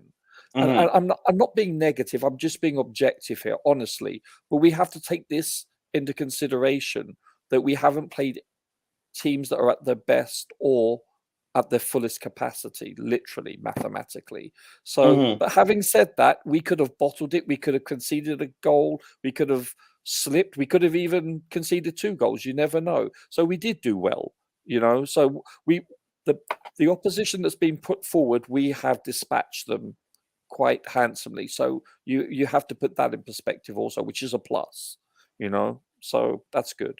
But yeah, yes, Jorginho, he was seriously brilliant yesterday. So but let's find out what goes in the charge. Thanks. Yeah. But then again, you know, he wasn't pressed because of the fact that they didn't have that extra man to play with. But then again, he did do very well. Yeah. I'm just trying to put things in perspective here. Here's the thing. I think he applies himself differently on the ground, Potter. That's really how I see it. Honestly, he's that good. But that's by the way. Let's find out what those in the chart things. We're gonna go to Mount Aubameyang. I think Sterling will be the last one. We can round off the show with Raheem Sterling. So let's go to Mount now. Again, I don't know. Let's look at his numbers. He played only first half. I don't think it's necessary. But let's look at his numbers really. Here we have. Just give me a second. Again, we have again Fort Mob again 23. That's that already. Fort Mob rating 8.1 minutes played, 45 minutes, assists 1, Total shots, 1. Again, accurate passes, 17 out of 19. 89% is not bad. Chances created, 3. That's fine. That's actually excellent. Penalties, 1. All these numbers again. Let's look at all the numbers. Shot accuracy, 1 out of 1. Touches, 35. Successful dribbles, 0 out of 1 attempt. Passes into the final third, 3 for just in the first half. I think that's fine. Again, accurate crosses. Let me see something here. Accurate crosses, 1 out of 3. Accurate long balls, 2 out of 2. Corners, 2. Again, tackles, 1. 1 out of 2 attempts, 50%. That's not bad. Ground duels, 1. 4 out of 7. 57%. That's not bad. Was fouled twice. Fouls committed twice. I think not a bad shift for him. Again, I'm not surprised. Again, he won man of the match. Again, still, I think Jorginho deserves again, a shout. But your thoughts on Mount's performance? I thought he was solid. He deserved man of the match. I thought there was a couple of contenders for that. I really do. But because of the fact that he was part of the reason why the penalty took place, and the fact that he created a goal. I don't know whether he was passing to Sterling or to Aubameyang, but it was a penetrating pass. We'll get to that goal later, but it was so well taken. I thought Mount was solid. I thought he played with a chip on his shoulder, as he always does. And I've noticed also the last few games that he's been passing really well the square balls. Same with the backs too. The wing backs are playing very good square balls, and that's noticeable because they're shifting from one side of the pitch to the other. I think that's noticeable also, and I like that. I think he's done well. He's done that several times also. I thought Mount was solid. Whether he deserved man of the match, that's debatable because he only played 45 minutes. But yeah, he was as good as they get, I guess. I mean, he's responsible for 2 of our goals. We should have had more goals, though. That's the one critique.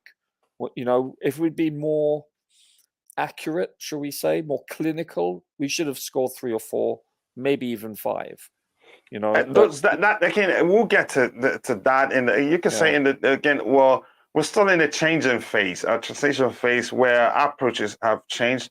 But we can see, like I said before, if we're able to create 10 chances in 10 minutes under Thomas Tuchel, on the ground, Potter, it takes just 5 minutes to create as much chances, given how direct we play under him. Let me see what we have here. Yes, I will show that in a bit. Something else I need to show that highlights how, again, cool and collected Jorginho was in front of goal before taking that penalty. Let me do that quickly before I continue looking at what we have in the chat. Just quickly here, Roger, I'll be with you in a bit. Sure. Give me one moment here.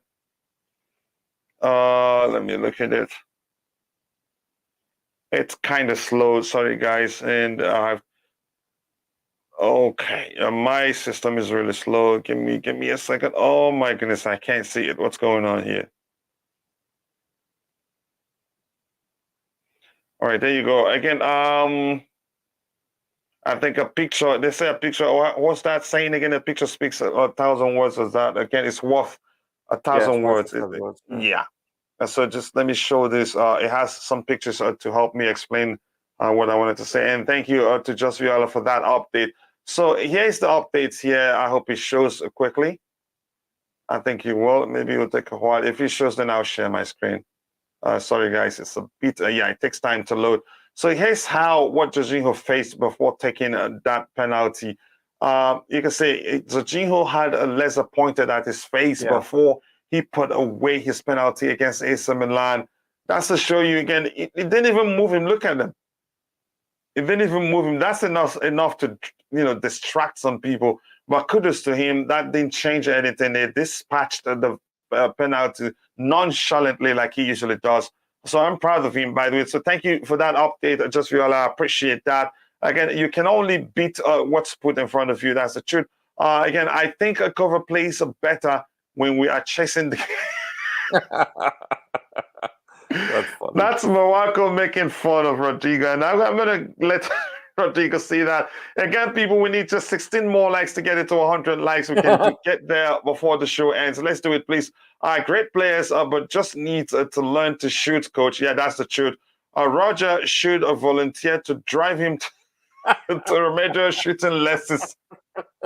This guy, I love this guy. He's hilarious, seriously. You're so true, Brian. So true. Oh my goodness, this guy. Oh, Mawako, I love you, brother Brian. Thank you. It's nice having you in the Chelsea perspective community. Thank you so much again. And Mikhail here, my brother. Thank you for finding the time to join the show. He says again, Kuchila, answer me this, please. Why Chelsea plays so good under Potter? Yeah, I'd be surprised if you didn't ask that question. Here's the thing. My observation is this. Under Potter, again, we'll play again. That's our approach to the game is more purposeful, more direct, more decisive. Or you can say more penetrating. What other words should I add to it? Again, as you can see, more vertical passes from our players. Even Jorginho, more again ball progression than opting for safer options. So those things, it can never be boring to watch Graham Potter's team. And that was why I said if we're able to create 10 chances under Thomas Tuchel, we're able to create 10 chances in 10 minutes under Thomas Tuchel. We're able to create 10 chances under 5 minutes under Graham Potter. That shows you how we differ team, a more direct approach to the play. So that can never be boring. We're also moving the ball faster, coach. Sorry? We're also moving the ball faster. Yeah, exactly. Again, the tempo, again, is so quick, again, enjoyable to watch. And that's just the truth. Mikhail also here says, again, enjoying the deep dive on in-game stats. Again, a power player, quite informative. Thank you very much. I'm glad you're enjoying it. It takes time, but again, I think it makes more sense. It informs people better. Says, again, I can clearly see why Jorginho plays so good. He is world-class. He is.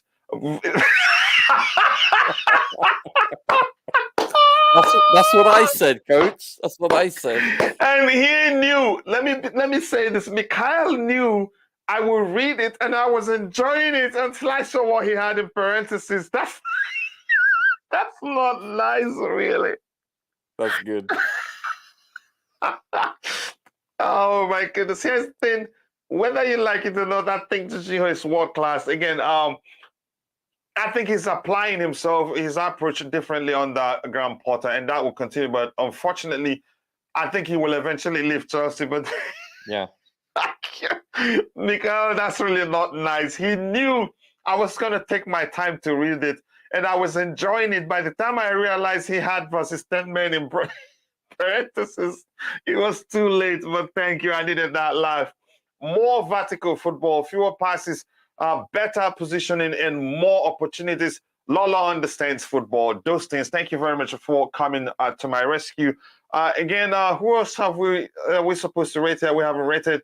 Okay, let's get Mount's rating. We've checked his numbers, right? How did you rate him? Who, myself? Yeah, have you rated Mount? Have you spoken about this game? I can't recall actually. I think so. Did J5 get an 8.5? Yeah, he gets 8.5. Yeah, that's what people in the chat think. And I think that's a fair enough rating. Yeah, I was thinking, wow, really, 8.5. Okay, I would have given him 8. I would think then Mount deserves an 8.5 to possibly a 9. Maybe 7.5. Then if he finishes the game, he'd get like 24 out of 10. Yeah. No, he'd get the credit point, really. But go ahead. Yeah, he may have played differently based on the fact that he has already a yellow also. So that would maybe change his approach to the second half had he had played. But I would give him an 8.5, possibly a 9. Based on the 45 minutes. Then again, I think he retained the ratings he got just in the first half. Yeah. Because they rate people after first half. They rate people as the game progresses. They rate in real time. So that's the rating he got before he got taken off. It was, again, 8.1. I think he deserves 8.1. He played that well. And at this time, I may well override what I'm looking at in the chat. maybe I shouldn't have given them option to get the chance to rate him 7.5. But that's, by the way, again, there's an 8 actually here, 33%. Oh, wow, 33% for 7.5, 33% for 8, 33% for 9. Okay, now 8, 57%. That changes with how many votes? 7 votes. Let's see what happens. Jorginho is one of a kind midfielder. There are not many, if none, in his position, especially in this modern day. That's just the truth. The register, again, we don't have too many registers in these days. What you can find these days are, again, players who are mashup of a register and DMs or box-to-box midfielders and all that. No specialized players are close to. Just what Mikael did to me this morning. That's really hilarious. Again, if you're watching 16 more likes to get it to 100, please do take a second to like the video and subscribe to the channel if you haven't. So we've checked Mount. Let's check Aubameyang. I want Raheem Sterling to be last, really. Yeah. Literally and metaphorically. So, I just want to read that again. Age 33. Rating is 7.4. Minutes played 7 to 9 minutes. Goals 1. Total shots 3. Accurate passes 22 out of 25. 88%. That's not bad. Chances created 0. Expected goals 0.73. Expected goals on target 1.09. It has to update. I think that's automatic like that. Let me see what else we have here. 1 second. I've read that. Expected assists. I've read that. Shot accuracy 2 out of 2, 100%. A big chance is missed 1. Blocked shots 1. He defended. Okay. Touches 36. Touches. Passes into the final third 3. Dispossessed 3 times. Yep, I saw those myself. Tackles 1, 0. Recoveries 3. Duels. Ground duels 1, 0. 0 out of 5. That's poor. Aerial duels 1, 0. Was fouled 0 times. Fouls committed 2 times. But then again, he's on the pitch to score goals, so I'm not that concerned. Precisely. Yeah. Again, I'm not that concerned about the defensive aspect of the whole thing and how many passes he had into the box.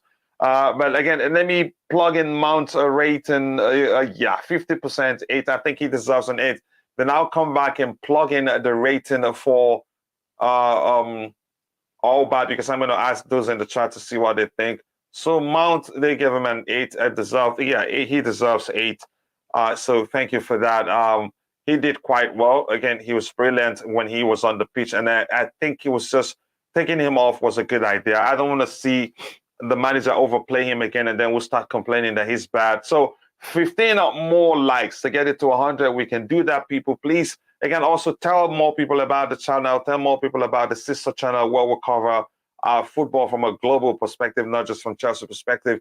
So now, coming to you, let's get now. I want to get. Did I ask the chat about Aubameyang? Okay, your thoughts on Aubameyang's performance after Aubameyang, we'll rest Sterling, and then we'll call it a day. So Roger, your thoughts on Aubameyang's performance? In one word, clinical. Simple as that. Had Sterling been in Aubameyang's position and vice versa, I don't think Sterling puts that away. I don't think we get a second goal, which means that we would be playing on pins and needles. We'd be so nervous, and we are probably more likely to concede a goal. So that was a huge goal.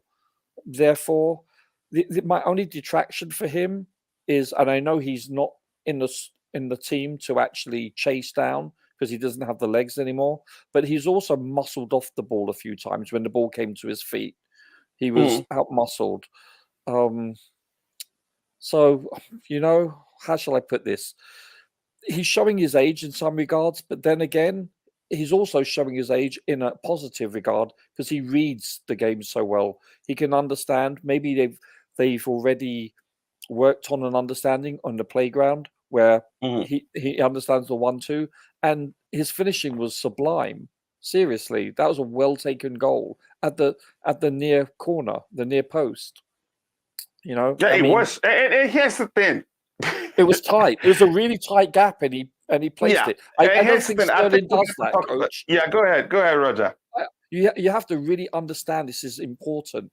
That Sterling, I don't believe, would have finished that.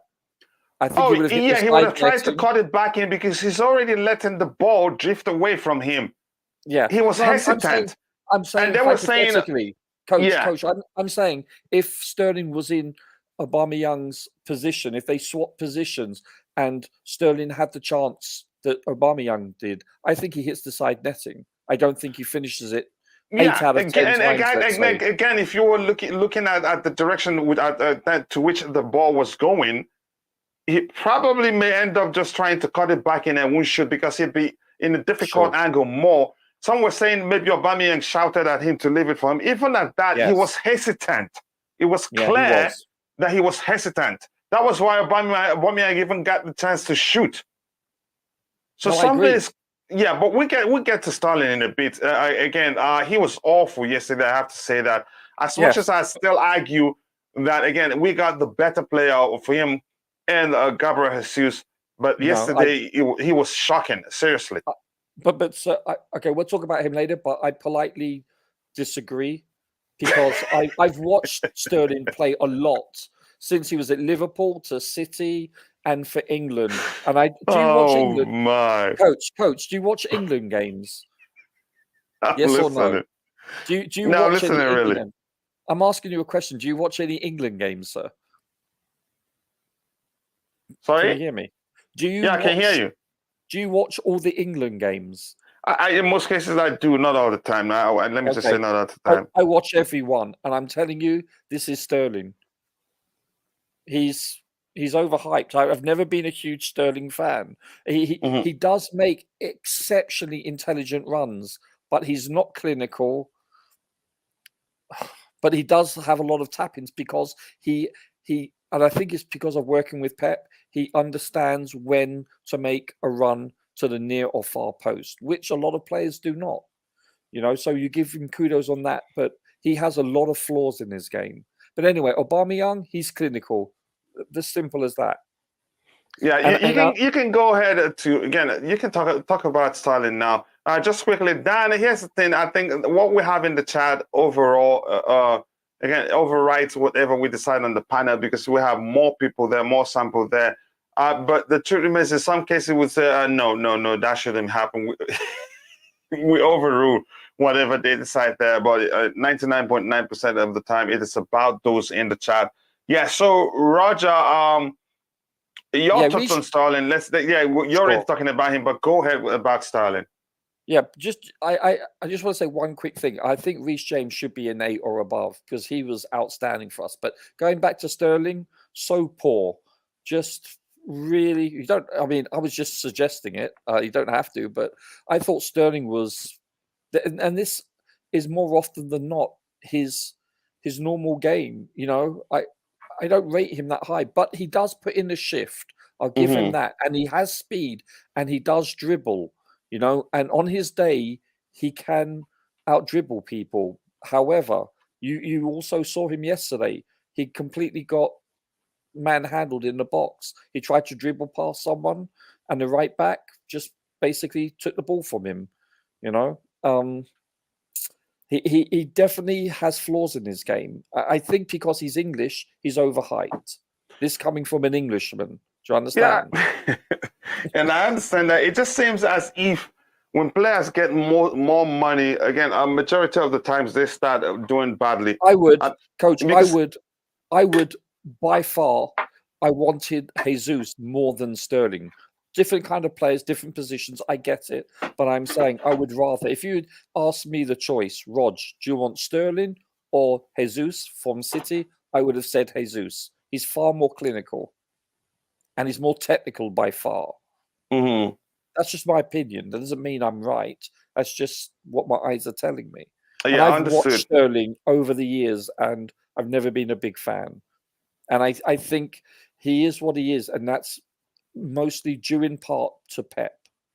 But if you're going to see him as the season progresses, he's not going to have the same results as he did with City. And he's, he does score the occasional nice goal. Don't get me wrong. He does. He does. Where I put him down, where I'm critical of him, I also have to praise him for his positives. because he does bring positive attributes, but he also has quite a few negative attributes. But I do like the fact that he tries hard, though, and that's really important. His psyche, his mindset. I like that about him, and he's a good person. I believe he's a father. He's very mature for his age, and he's a good person. And these are people will think, yeah, so what? So are many people. But this is important in the locker room, and I think he's respected immensely in the locker room, and that's a really huge positive attribute, also. So Yeah. that's my position on him. When I critique him, I'm not being negative. I'm just. So how would you rate him? Honestly, for yesterday, I would give him a 6.5. Mm-hmm. And you should look at the chat. Oh, is it that bad? Am I getting creamed? Oh my goodness.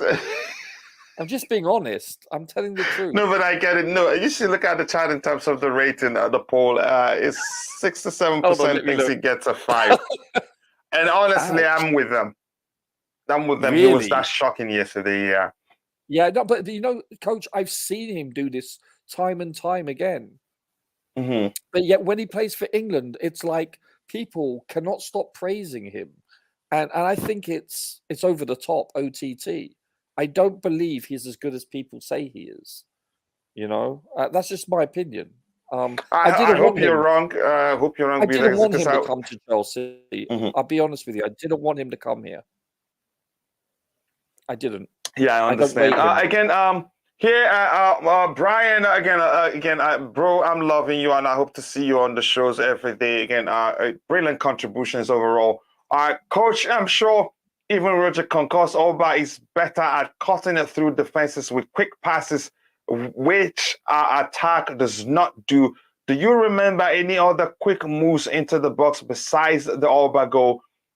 I think you make a brilliant point there. I think that indeed. comes down to us not having plenty of players who are capable of, creating, good chances from the center area. Most of our chances, even again, so far underground Porter, majority of our chances has come from the flanks, and that's very predictable. So brilliant a point from you, and excuse me, and I appreciate that. I hope that changes. That's probably why we'll be looking for, proper number 10s, or maybe play Mount in the number 10 position. But that his assist was just brilliant, I have to be honest. For Sterling, again, 36%.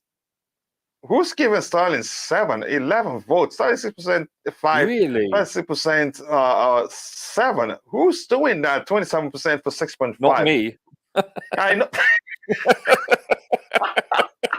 No, I know fully well that's not you, but I'm surprised that 36% thinks he gets a 7. He was horrible, honestly. Even 7 out of 20. 7 out of 20. Even his short passes, there was one, if cover didn't run to the pass, he'd miss it. Yeah. Honestly, he was that poor. By the way, I have to apologize. Have we actually looked at his statistics? Oh, do we have to? Maybe. Let's round off. Let's look at it and round off with it, hey, really. Coach, I have to apologize. You you picked J5 yesterday in our chat. And I didn't I told you, I knew he was going to start, really. And I was wrong, so I just wanted to point that out. Well done. Oh, thank you. I appreciate that. I take it. Let's quickly look at Sterling's numbers. I don't think we've done that. Let's look at it again. Where is he actually? And again, even eye test, something is wrong. Look, he played for 62 minutes. He got a rating of 6.2. I think it should be even less. But let's just look at it for the sake of it. 6 to 6.5, I think is. Yeah, 62 minutes played. Total shots 1, goals 0. Forget those things again. Even if he did well without scoring, again, you still know that. But again, accurate passes 25 out of 20. But you can say majority of them were just safe options. Oh yeah, I know you know that. Expected goals 0.06, expected assists 0.02. Blocked shots 1, touches 39, successful dribbles 0 out of 2 attempts. He's poor at it again. Actually, where's that again? Successful 0 out of 2 attempts. Passes into the final third 4 times. That's fair. accurate long balls, 0 out of 1 attempt. Again, dispossessed 2 times. That back, I think that corresponds with the kind of successful dribbles. So yeah, it's not anything different. And Recoveries, that's his strongest attribute, you know. Dribbling yeah. is his strongest part of his game in some regards, and he was 0 out of 2. It's pathetic. Again, you see, fouls committed twice, and again, he doesn't know how to tackle. So No, I was actually concerned he was going to get a second yellow. Yes, I actually thought, to be honest with you, you know, at halftime, I was hoping that Gallagher would come on for Mount, and it did. And I was, once I saw that, I was thinking it was then definitely Pulisic is coming on for Sterling because he's also been booked. But lo and behold, I didn't see Pulisic. I was shocked. I thought he would replace him also. I was that's the one observation that at halftime I was thinking would transpire, and it never did. This question here, Charlie Sterling does much better on the ground, Potter. No, maybe not enough sample to come to that conclusion. No, too early. But trust me. Too early, yeah. Too early. So overall, 38% thinks it's 5, and I'm going to end it before somebody ruins this for me. I think he deserves a 5 for that awful performance yesterday. No, but I have to be honest with you. I should mute myself. I can't stop laughing. Yeah, again, overall, it's been a brilliant show. Let me see what else we have here. Again, we have, again, Coach, that is it. When Chichinho take a penalty, he looks like a grasshopper. Yeah. A grasshopper because his back leg go, again, high hop, again, and all that. Yeah, again, it's one weird way to take penalties. Sterling should be a 5, and we can all agree. Please like and subscribe to the channel. Just 12 more likes to get it to 100. I know as subsequent people find and watch, we'll get to that number. Chelsea down and be lucky to get it. Yep, to a 5. I think it was horrible yesterday. Again, thanks you, guy. Again, your final thoughts, Roger, on the show, so we can call it a day.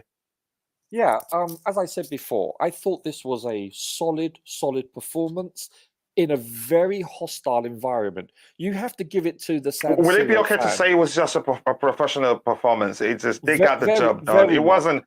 It was, again, it was dirty. Yeah, no, indeed, it was a highly contentious game. But when you listen to that, 80,000+ people, they're 2-0 down, and they're still singing as if they're 2-0 up. You have to give it to the crowd, and that's a hostile environment. And I thought Chelsea played very professionally with the ball. They toyed with they didn't take any risks. I thought they were solid defensively and in the midfield, based on the fact that the opposition was down to 10 men. You know, I still think Chelsea has been very, very fortuitous with regards to our opponents the last 3 or 4 matches. But having said that, they've dispatched them well, meaning that they've done their job professionally.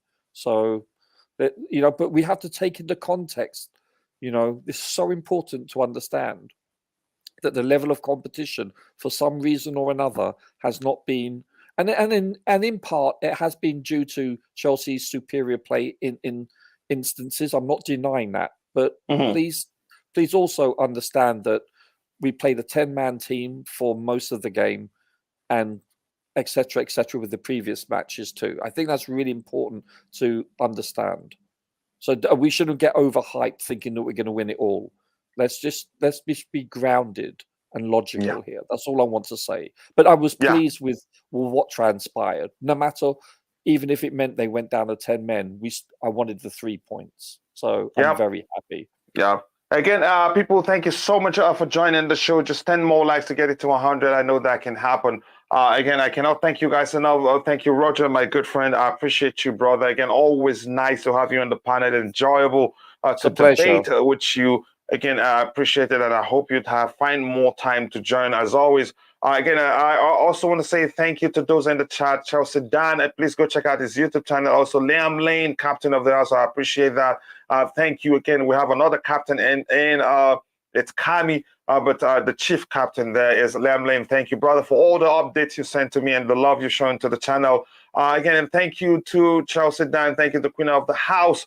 Again, Just Viola, thank you for joining. And Brian, again, Mawako, some brilliant contributions from you. I cannot thank you enough. My brother, Mikhail, thank you so much for finding the time to join. Thomas, SW6, Lolo, and every other person. Sorry, I can't name everybody, but I appreciate you all. You know that already.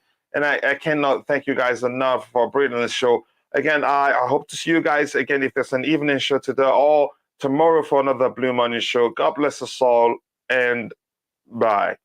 Bye.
you.